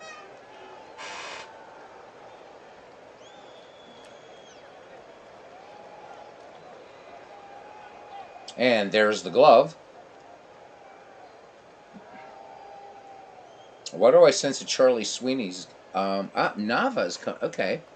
I was thinking Charlie Sweeney was going to come in, but all right. So Sandy Nava will come in, a catcher. And he will pinch hit. Let's look at Sandy Nava's numbers. Making his first plate appearance in this tournament. A .095 batter in 1884 with 6 runs batted in. Nava, right-handed batter. 1 away here in the 8th. As Inks brings the 1-2, Nava chops this one to short. Jennings, plenty of time, eases it on to Dan Bruthers to retire Sandy Nava for out number 2. Back at the top of the order now for center fielder Paul Hines. Hines doubled back in the first. He's grounded out twice since then. Lynx deals the 1-0 to Paul Hines. Paul Hines swings, and it's going to be Jennings to Bruthers, and that retires the side. We go to the bottom of the 8th inning. It is still 3-2. Excellent tight ball game here. Huey Jennings, Wilbert Robinson, and Steve Brody to bat for Ned Hanlon's Orioles. Last time up, Jennings lined to second. And Cousin Ken is saying Conley to pitch. You got it. Well, wait a minute. There we go. That looks a little better. Ed Conley pitching on short rest will come in. Sandy Nava's day is done. Ed Conley, 2 wins, no losses. And if you remember, Ed Conley pitched a whale of a game in this tournament. So Conley going to try to keep these Baltimore Oriole bats quiet. In this tournament, 3.63 earned run average, 2 wins, no losses, 17 1/3 worked. He did give up a home run, walked 10, struck out 10. And in the tournament, they're hitting .273 against Ed Conley. Bernard Strom says, Beatles, I was told today 19th century rosters are not accurate and out of the park. Is that correct? I haven't. This will be the first time, Bernard, that I'll be looking closely at the rosters in 19th century. I know that Dave Gardner's talking about 1899 being messed up. That's not one of the teams we have in that league. But I'll check that and let you know. It's going to be a little while until that league's ready to go, until I get the ballparks done for the 19th century. Not that they're going to exactly look like 19th century ballparks, but man, I'll look into it. I've never gone prior to Deadball and out of the park baseball, Bernard. So at this point, my good friend, your guess is as good as mine. All right, back to game action here now, and Huey Jennings to start things off here. Ed Conley with the 1-1. Jennings slaps this one immediately into left field. Base hit. Cliff Carroll quickly getting it into Arthur Irwin. And Baltimore now with a potential 4th run at first base.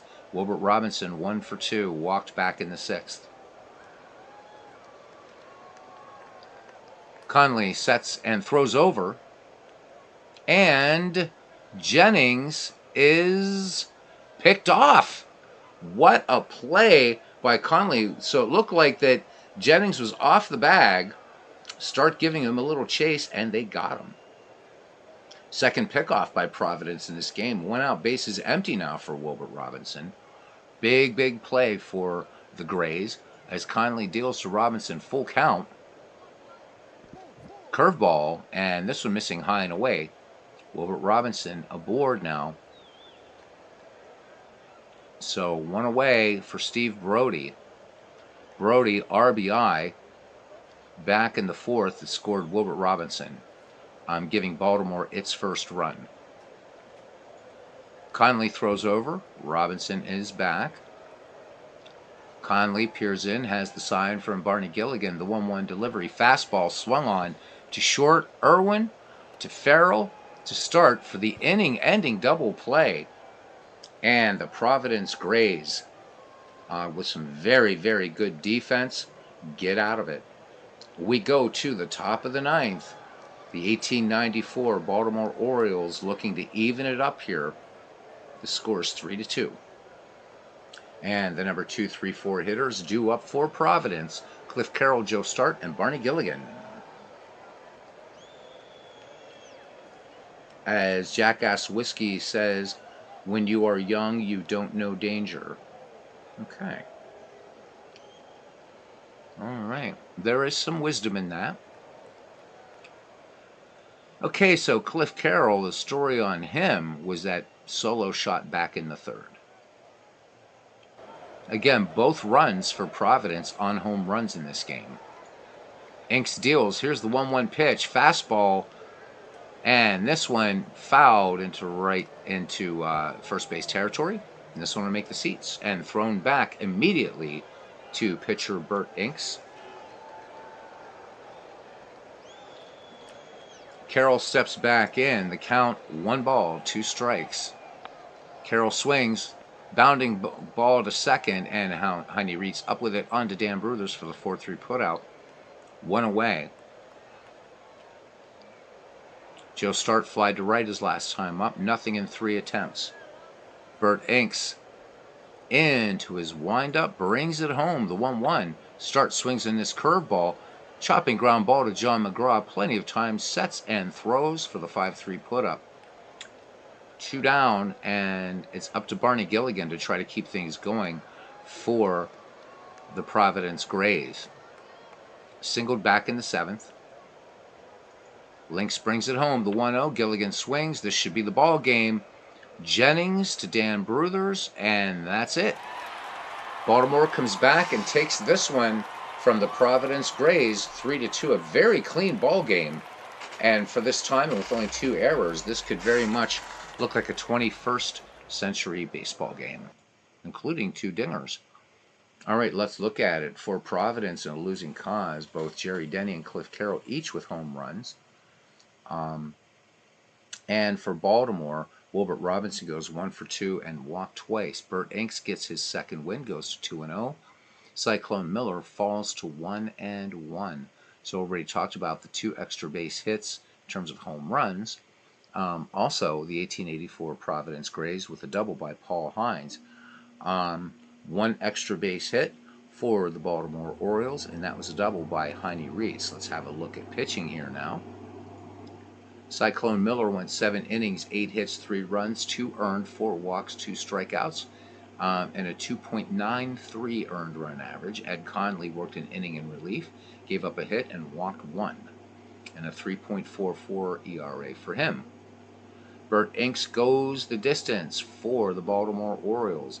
He worked 9, 4 hits, 2 runs, both earned, 2 home runs, walked 1 and struck out 1, an ERA of 4.50 for Bert Inks. Let's look at our miscellaneous and a few things to talk about. Again, the 2 home runs by Jerry Denny and Cliff Carroll.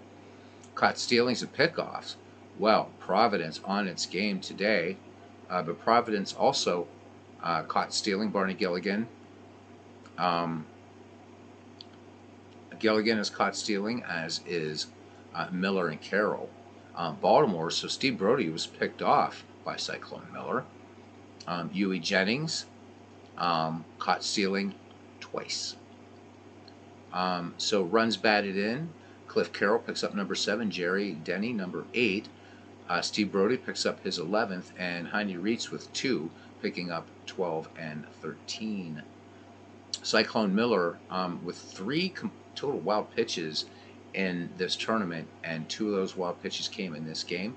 Barney Gilligan with his second pass ball.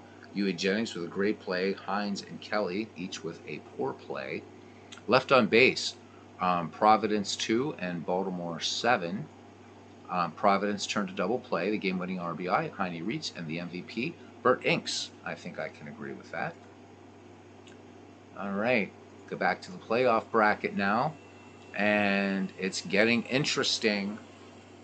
So Baltimore and Providence tied at 2 games apiece. The 1907 Cubs, 3-1 lead over the 1908 Cleveland Nats.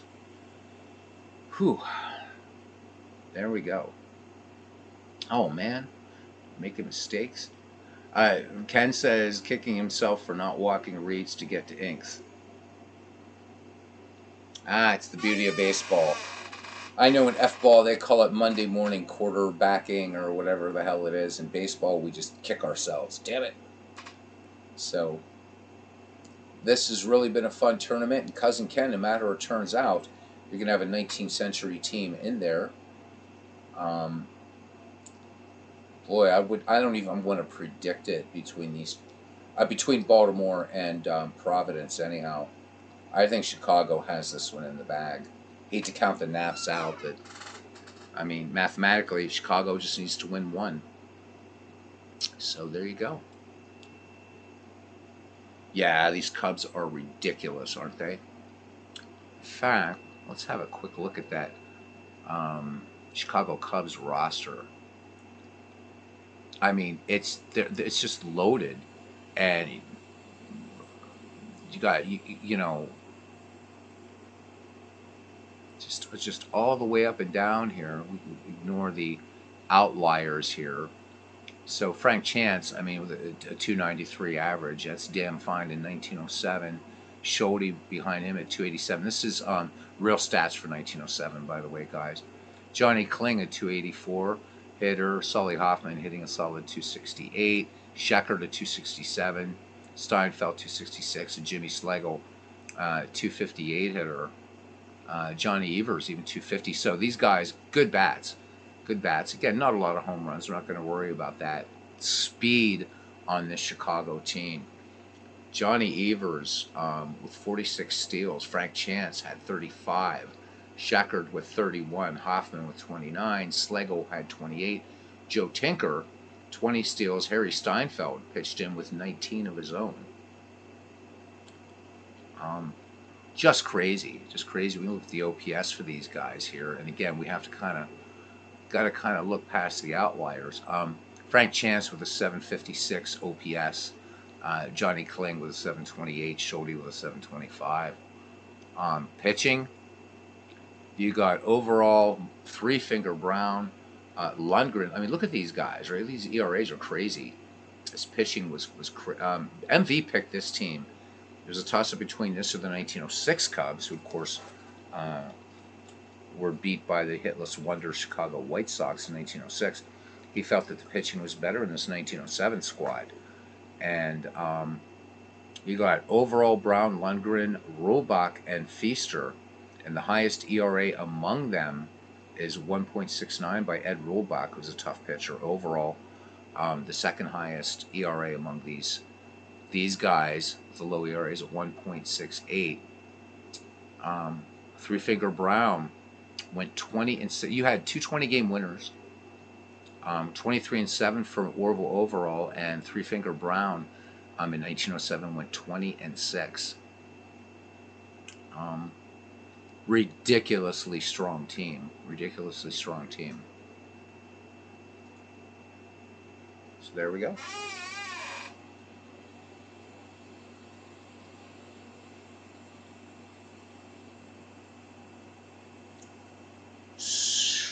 Yeah, just what a great stuff. He says, Cousin Ken, thank you. He says, heck of a night. Absolutely didn't plan on doing a doubleheader, but we did it in 2 hours and 14 minutes. So there we go. That will be all for tonight, guys, as far as me calling any games. I hope you enjoy your Sunday night. I know many have to work tomorrow. I start back Tuesday, but yay, I'm on a Monday through Friday schedule after next week, so that's kind of nice. And we just keep on keeping on. My thanks to Jackass Whiskey and Pinto Beans, to Bernard Stroom's Sports Replay.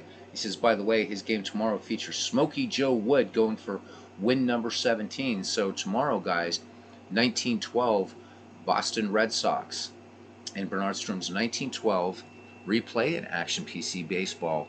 Do check it out. Bernard's having a ton of fun in the dead ball era, and let's root for Smokey Joe to get number 17. All right, so thank you, Kaz and Ken Castro, heart and soul of this channel. Jackass Whiskey and Pinto Beans, our master chessboard maker. Bernard Stroom, who's just plain awesome doing his broadcasting. Going up the line here, our sometimes color man, Aaron Reed. We're going to have Aaron on for an all-time greats franchise game. We may do that tomorrow evening. We'll see. Clinton Parks was here for us for a little while, the professor. Thank you, Clinton. Always appreciate you coming in. And we go back, just like Chris Berman, Christopher Slovic, my good friend from across the Commonwealth. Dan Burke. Thank you, Dan. Really, always a pleasure having you in our little ballpark, our little games here, our family. MV from West Virginia via Cardiff, Wales, Jamaica, and London was with us tonight. Todd B. here for a while. Thank you, Todd. I think he's probably off in dreamland right now. Joe Murdy was with us. Richard Davis was with us tonight. Thank you, Richard. Midlife Crisis checking in. He was doing some strat earlier before heading off to bed. Always do some baseball before you go to sleep, gentlemen. It's good for you. Legend Sports Universe was here. He is into the postseason now. Division series in his Franchise Stars Baseball League. He'll be broadcasting every one of those games. Please do check out his great channel as well. He's using MLB The Show 22 in his own custom-made league. And big clue, last but not least, and the first one in the ballpark tonight, Smokey Joe Wood. You got it. All right, guys. Live baseball. Love it. Breathe it. Let it infuse your soul. Cards and dice it. Digital it. Read it. Cogitate. Ruminate. Masticate. Hopefully YouTube got that one. All right. Guys, until the next time. Oh, look, Jackass Whiskey putting something in here that I think is worth commenting on in terms of something non-baseball. Tells Ken, he says, I think I would cry about how God looked out for me. I don't know why he saved me. Very odd. No. You're his child. You're his child. You know? And what parent wouldn't save a child?